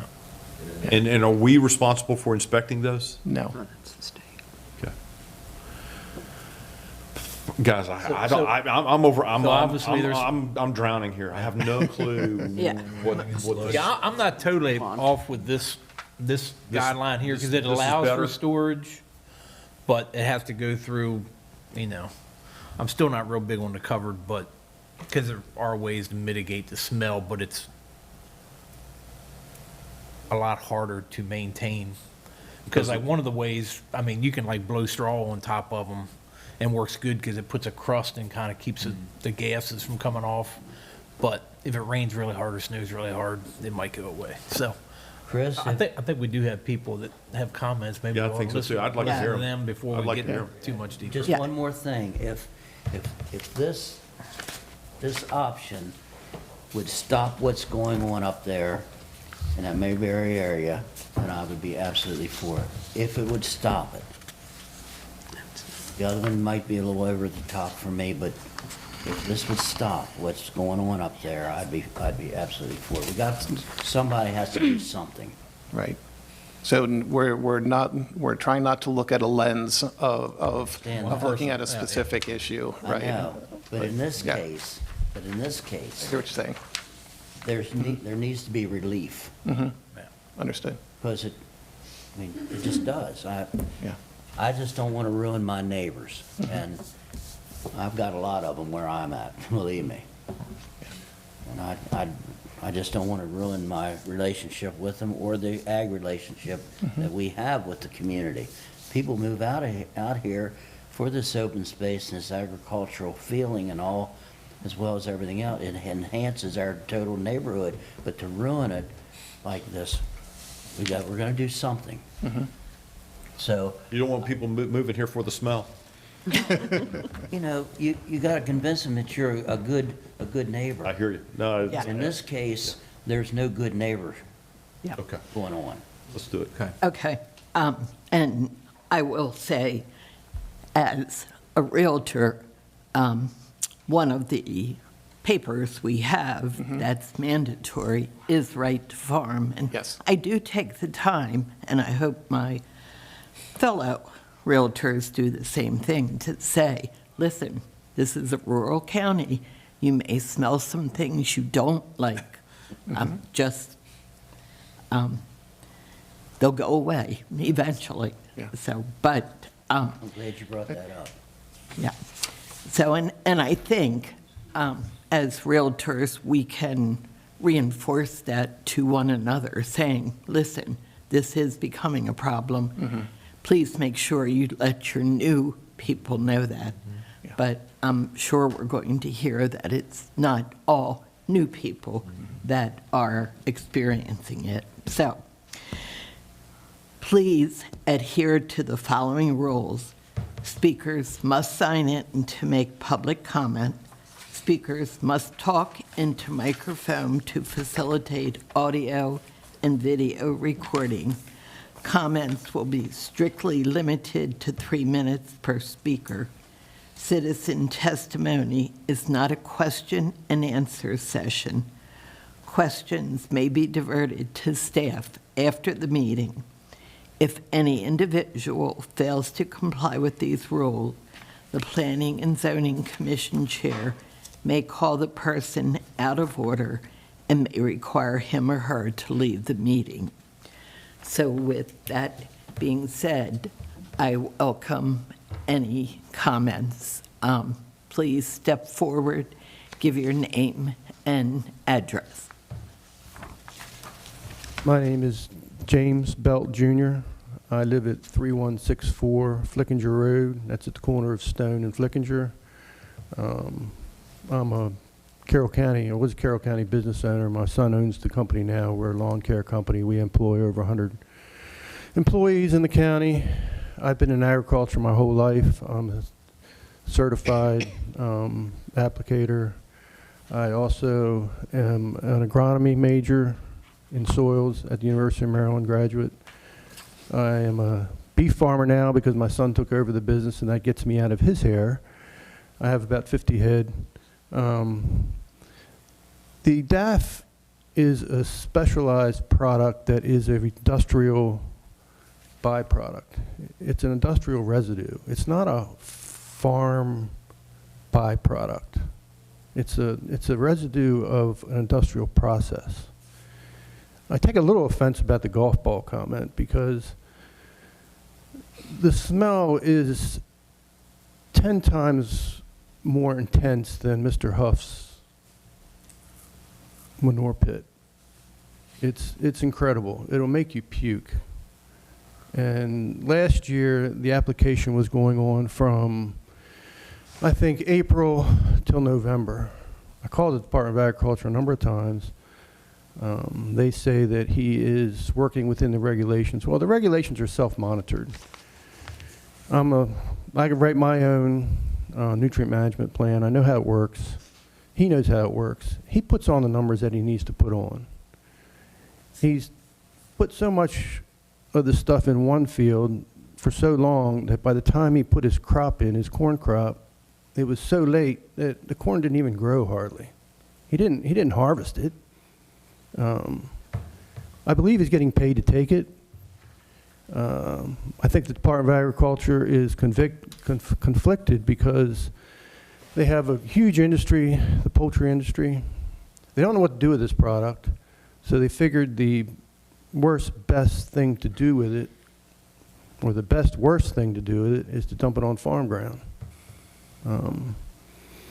So I'm completely against the storage. I'm completely against the application of it. Again, it's an industrial product. It's not a farm-grown product like manure and chicken manure. This stuff lasts, when you put it down, it doesn't just last for 2 weeks. It goes down to 10,000 gallons an acre. There's 100 acres across the street from me. That's 1 million gallons goes in there. And I think he's overdoing it on top of that. So think about 1 million gallons of this really bad stuff. My grandchildren don't want to go outside. We had a party last year. I went over to talk to the farmer. I just pulled into his field. And he called the police and said I was trespassing just because I wanted to talk to him. So he's not a good neighbor. I'm a farmer. You're farmers. This isn't a farm issue. This is an industrial waste issue. And he's basically dumping it on his farm ground. Thank you. Thank you.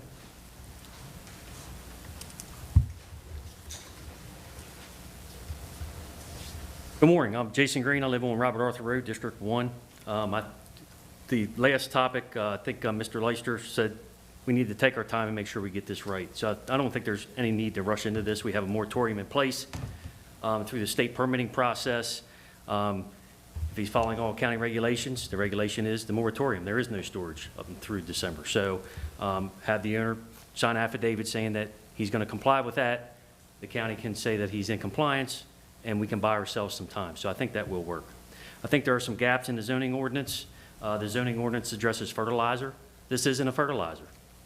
It's a soil amendment, and it's called a soil amendment because it's not a quality product and doesn't reach those elements as a fertilizer. So I think the zoning ordinance doesn't address it at all. So therefore, this moratorium really takes the place of that temporarily until we can get something together here. I believe there is some big money in this as far as being paid to take it, and I think that's the incentive. I'll take as much as I can get, apply as much as I can to put as much money in my pocket. I think that is the incentive. Now, that might not be for all. I think most of our issues are with this one particular person, so I do want to say that. I'm a fifth-generation Carroll Countian, born and raised here, lived here all my life, grown up around farming, know a lot of farmers, very supportive, so I don't want any of my comments to be negatively affecting them because there's a lot of great people in this community, so I want to make that clear as well.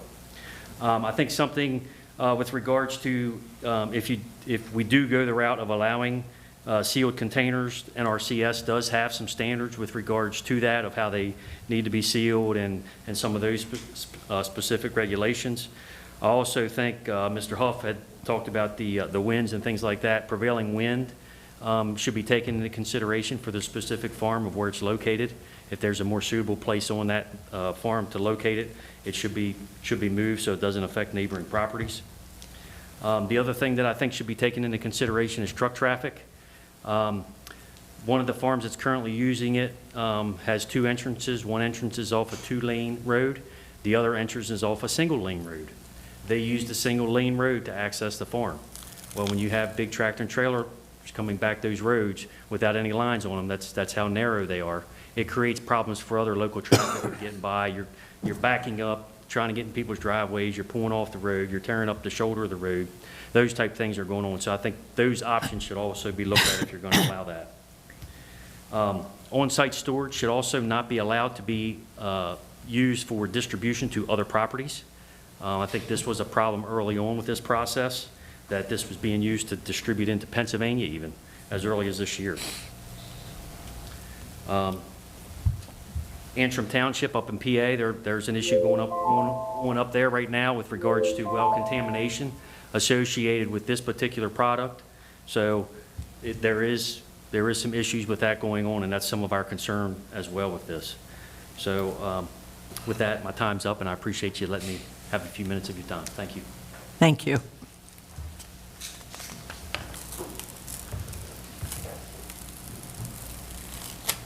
Hi, my name is Randy Cole. I live on Robert Arthur Road, directly across the street or single lane road of the farm that we're all talking about. I'm with you. Please take your time and do this right, because the last 2 years have been living hell for us in that community. This spring is like a godsend compared to the last 2 years. There were no more outdoor anything. Mother's Day, everything was just shot for the last 2 years. I've seen as much as 48 of those tanker trucks go into that farm within a 10-day period. He stores it in an open pit, old manure pit. I've been living there 45 years. It's the same manure pit. And every time that tanker goes in there and puts it into that lagoon or pit, it stirs it all up. I know what you're talking about with the crust. It just stirs it all up, and until the crust forms again, it's just terrible. And the manure, cow manure, chicken, my grandfather was a dairy farmer. We all accept that. When we moved to Carroll County, we knew that's what it was. This again, this smell is just a putrid stench that you cannot handle. And as far as what you're talking about with the neighbors, the owners of the farm, it has created a barrier of neighbors around that is not good with them anymore. They're not the guy who's putting it down. So it is causing problems, and all I can do is please, we understand about you being farmers, and we understand how it all has to work. This isn't a farm product. So please just take your time, do it right. And at least this year, we got a little bit of, I guess, happiness, because the last 2 years, it wasn't happy. You couldn't walk out your door. You couldn't cut your grass. It was just day after day after day. I'd say from March, when they are allowed, till December 15th, 95% of the time, you were smelling this. And I've seen the fields black with this stuff. And it's not being turned under the way I understand about the injectors and understand the spray. And if they spray, they have to turn it under. It's not always happening. And the smell is just continuous. So all I was going to do is please, again, please do something that's right for us, because the Mayberry resident, District 1, is just, we're going through hell except for this spring. So thank you very much for the time and all your help that you can give us. Thank you. Anybody else? No, okay. So, hearing that everybody seems to think maybe we should take a little bit of time, if you were to get with Tim Burke, per your suggestion, to maybe see if there's something that can come up, could we hear this again June 5th, and make a decision then? Would that give you enough time to do a public hearing and have the notice? Yeah, so I guess my question to you all would be, looking at the second option, which seemed to be an option that you're more, if I'm reading the room right, leaning more towards, right? Could we talk about some of these items and could we come to a decision on these? If we could have a little discussion on that. If we can't, then we will look at other avenues. But my hope is that we're pretty close. We're trying to be very specific on the scope of this and not make this an expansive set of requirements. So if the limitations that we've presented here, if we could pick a distance that there should be some separation from this structure to adjoining neighbors, and then I would submit that we would add in the requirement that whatever structure it is be an NRCS approved structure. Beyond that, what other items would we seek to put in here for further discussion? Just hearing public comment, I think we need to address the resale of the sludge, or, Being only on site. Yeah, that's prohibited. Well, wait a minute now. Let me talk about this. Okay. Because, of course, my manure, I have enough ground to put all the manure on, but Right. I have neighbors that are right next to me, and I apply it on their ground because it's just better logistics. Okay. And like, I take manure in from another farm up the road because his farm's close to my farm fields there. But this isn't manure, right? This is the industrial. No, but it's still you're kind of in that same realm. Because if you do that, then if this material would go into said digester or something, then there's kind of a gray area of being able to do the same kind of thing. I'm just trying to address the industrial nature of this. Is there a way to separate the two, Matt, to where we're basically talking about DAF materials that? So the spreading is going to be regulated by the state of Maryland. Right. And as of right now, from what I'm told, it's going to be regulated just like human sludge, which means you have to apply to the state to do it. Then you have to have a public hearing. You have to put a sign out. You have a public hearing, and it has to be approved to be applied on these fields. And they come out and make sure that you're doing it as approved.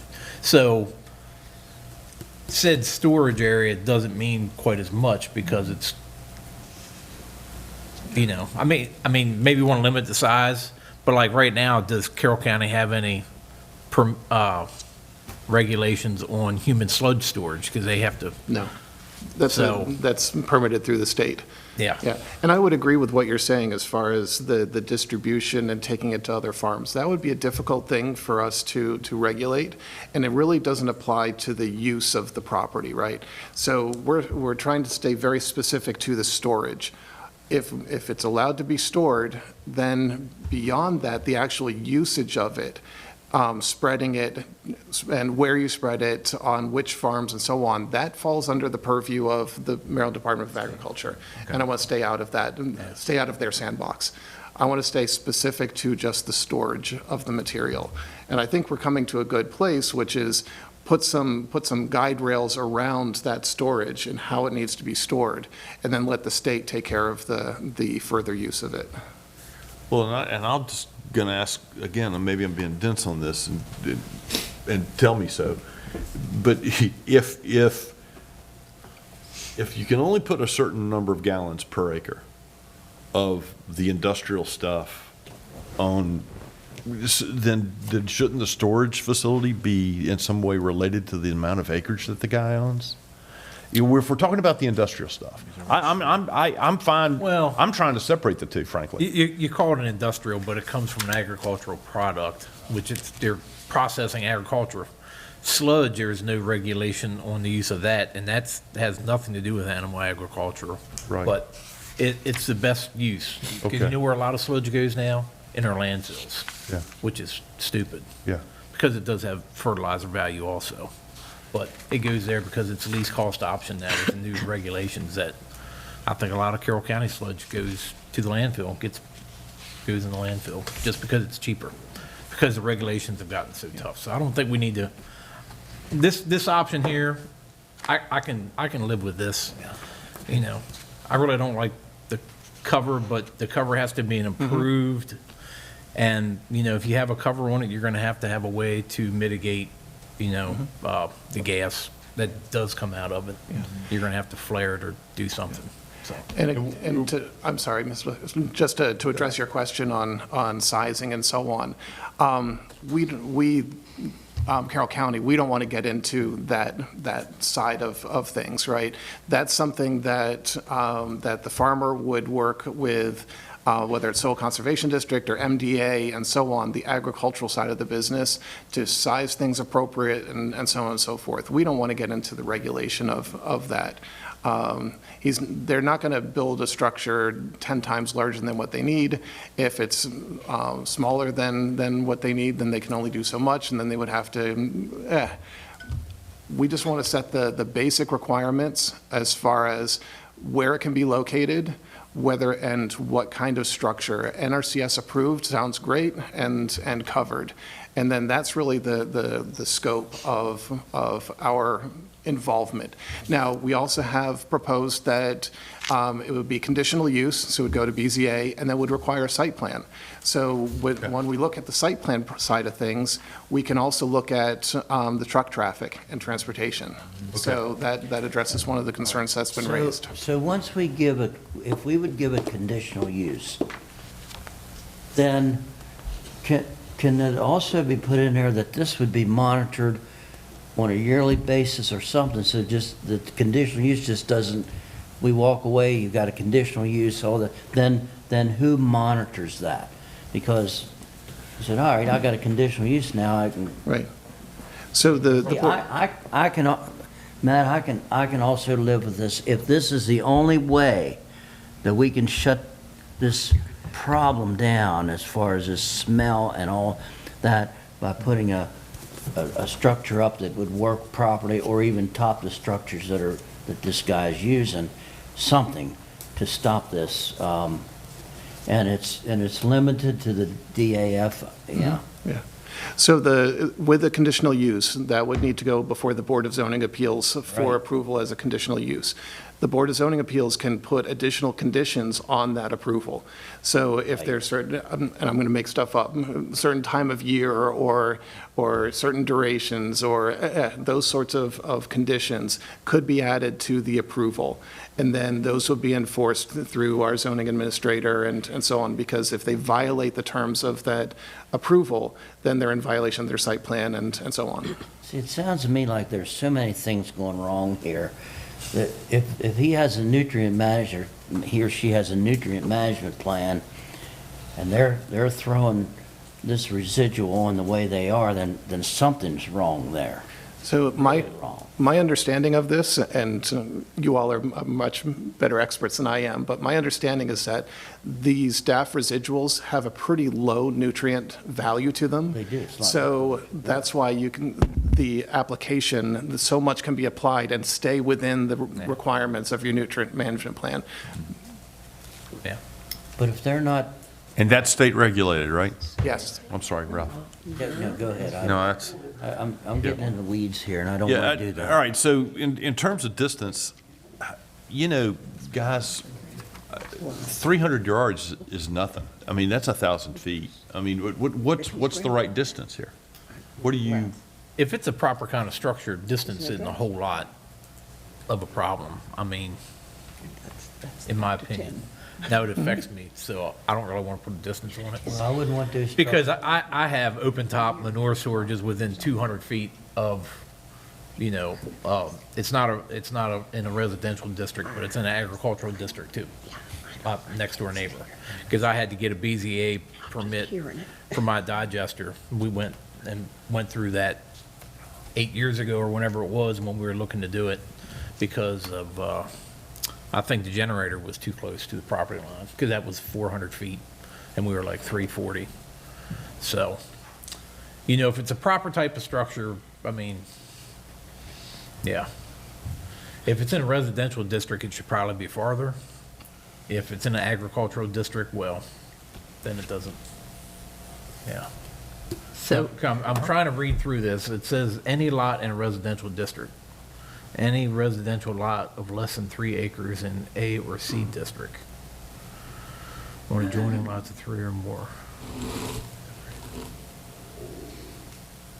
So the challenge we have, as you know, with our zoning is that we've got our districts, residential, like R40, R20, and so on. Yeah. But we allow residential development in the agricultural and conservation districts. So to try and cover the bases of the purposes, how far away from where somebody lives, essentially. And so that's what we're trying to cover. And you have that at 300 feet already in there.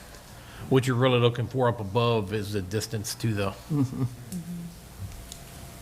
residential districts. Yes.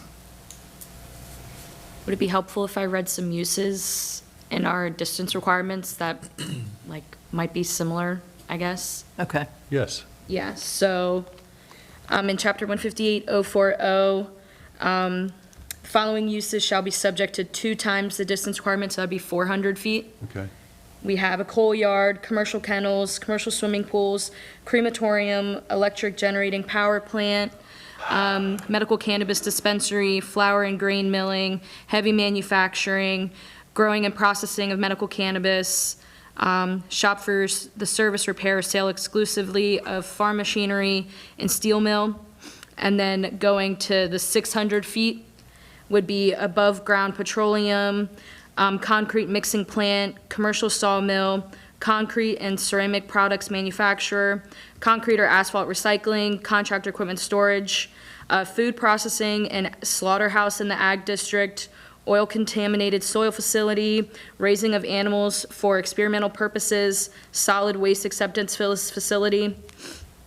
And then the 800 feet would be acid or heavy chemical manufacturing, airfield, blast furnace, cement, distillation of bones, fat rendering, grease, explosive manufacturing, fertilizer manufacturer, junkyard, livestock sales yards and buildings, and so on. 800 sounded like, I That's- heard some Well, commonality there. 6 or 800. I mean, 600 would be 6 to double the minimum separation district from a house, so. Either one, I think. Okay. If it's covered correctly, you're only gonna smell it when they're taking it out, so pretty much. All right, so, Hopefully that's not year-round. Hopefully the new regulations require growing a crop. Right. Because I heard the same complaints. It's like, well, if you apply it until July and then try to plant a crop that should be planted in May or June at the latest, yeah, you're not really using the nutrients, so. so right now, we're saying 600? we are discussing approving this as it's written with 600 feet, and the facility must be RCA. NRCS. RCS? NR- RCA is a record player, yeah. Yes. RCS, yeah, NRCS. RCS approved facility? Right, NRCS.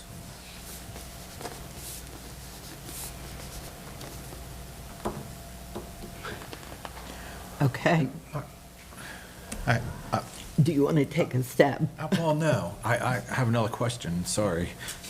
Look, I'm a newspaper publishing guy, and this is fascinating to me. I really, really appreciate the expertise that's in the room, including the public comment. Absolutely. Are we, and Matt, you mentioned this when you were discussing, and Ralph, you know, are we dismissing the digester part of this equation, or do we have anything to say about that? Because it seems like the digester is a solution to the smell, right? It is if it's, well, see, the problem is in the state of Maryland, the two of the digesters, which I think there's only like 3 that actually operate in the state of Maryland, they don't properly digest it, and so they have some problems with the stuff that comes out. One is a drier type material and one's a wet type material. They process it too quick, and so that's why the state is thinking about just making all of it be regulated like DAF sludge. Gotcha. Because of, once again, Is that people expensive? people not doing, well, you get paid to take these products in. No, but I and- mean, the process of the digester, is that heavy capital to do Are this? you I have kidding? no idea. Oh, yeah, no. No, the one I looked at 8 years ago was like $6 million. So, And like, a lot of them nowadays, I know some guys in New York that are building ones that they're gonna make pipeline gas, they're closer to 20 to 30 million. Wow. Yeah, Okay. so, but they're compressing the gas, and that's very expensive. Okay. You talked about this stuff moving across state lines. That's against the law right there. But where is this coming from? Is it coming Salisbury? from within the state? Some Is is. it all coming off the shore? Virginia's always. Or is it been everywhere? Virginia, too. It's coming from multiple locations, yeah. Yeah, a lot of it comes out of Harrisonburg area. A lot of state issues. Yeah. And so just a reminder as far as process, so what we're hoping to have today is basically a recommendation to the Board of County Commissioners, right? And so then the Board of County Commissioners, they're going to be deliberating this. They will have a formal public hearing, so then a lot of these discussions in a much larger forum will be had and so on before the county commissioners make a decision. So that's where my hope is that I think we're pretty close to some recommended language that the commissioners can consider. I'd take a step. Go ahead. Well, if you would add those few things, then I would be willing to make a motion that we move ahead with this option. And I would, I mean, we can discuss this, but I would go with the maximum amount of feet that we could on any new or structures that would be specifically for this DAF. So I mean, we can, it's entirely up to you to recommend any distance. You could say 10 miles if you like, but what's realistic? Well, I mean, So, when we had this same, well, not as bad as this, I don't think, but when we had this same problem out in the Wakefield Valley area, I live a mile or almost 2 away from the problem, and I could smell it. Yeah. But we did work it out. Yeah, we did work it out. And we used a little bit different process than this. And we had and I will say, for the landowner or the person who is initiating this problem, we had a willing participant who wanted to work it out. Right. In this case, I don't know. I'm not willing to go there, but it doesn't sound good to me. So, there it is. I'll make a motion that we adopt this. With the Well, what do we adopt? change about the NRCS, But I'd like to have NRCS that approved. language in it. And what's the final what's the footage there, distance that you Ralph? would What do you like? suggest? What's the? I like Well, I don't want to go under 800. That's just my recommendation. Yeah. You can change it if you want to, Matt. Well, it's a recommendation, you have to. It's a recommendation. Exactly. It's Yeah. a recommendation. Yeah, I think 600's plenty if it's got the proper cover on it, but, and I don't want to get too far out of precedence, because the farthest distance, 800, would be similar, but 600's a crematory, so, I don't know, they all kind of smell. So, yeah, I would second that motion, the distance that can still be discussed down the road. And everyone can make their comments to the commissioners and change their mind anyway, so it doesn't matter, so. It's a start. It Okay. matters. So, I would encourage, though, with this, that the landowners come to the public hearing that the commissioners are going to have. Yep. Voice your concerns, because I think they understand that there is a real problem there. But make sure you're there or your neighbors are there also. It's very important. Okay, I'm done. okay, so we have a motion of 800 feet with the, what is it? NRCS. NRCS. NRCS approved. Yeah. And to forward this option to the Board of County Commissioners. Am I correct? It's open air, not covered? No, covered. Yeah, It's covered covered. is, yep. No, it's covered. It's Yeah. covered. It's covered, because everything else is, like I said, too, Yeah. So we're forwarding Gotcha. that option. Yes. okay, good. Okay, so all in favor? Aye. Aye. Yeah. Aye. Okay. Okay, Very good. we got it Thank you for putting up done. with that. Yeah. No, this is a great No, discussion. And I'm just, one other thing concerning the public, and we love our counterparts on the BZA, but when they hear this stuff, what is it called, de novo? Is that what it is? It's as new? It's, they don't get this transcript. They don't get they start with a clean slate. So when stuff comes before them, you think you've fought the battle. If something comes before the BZA, you may need to go there too. So there's no replacement for the public being involved. Thank you for coming. We appreciate I'm it. going to throw this into, conditional uses are presumed to be valid in the absence of testimony and information that they are more problematic at certain locations. There's a lot of law stuff involved, but just because the BZA can't just say, oh, I hate those things, and essentially re-legislate the use out of existence. So BZA is a very important step. Absolutely. Yes. I've talked more today than Thank you all. I've talked I appreciate I've been you sitting here. working through all of this, because I do need to talk to you. It's my own personal concern about wanting to get all our ducks in a row by July 1. Maybe we could, maybe it's a non-issue, but I think this is a good step, and we'll get it in the hands of the commissioners to get something in place. So very much appreciate you working through and coming up with a recommendation. Thank you, Chris. Okay. Well, thank you, everybody. We have, no, that's it? No, we need a motion to adjourn. No, we do need a motion to adjourn. Is there any other comment from the public? Yes, any additional public comment? No? Okay.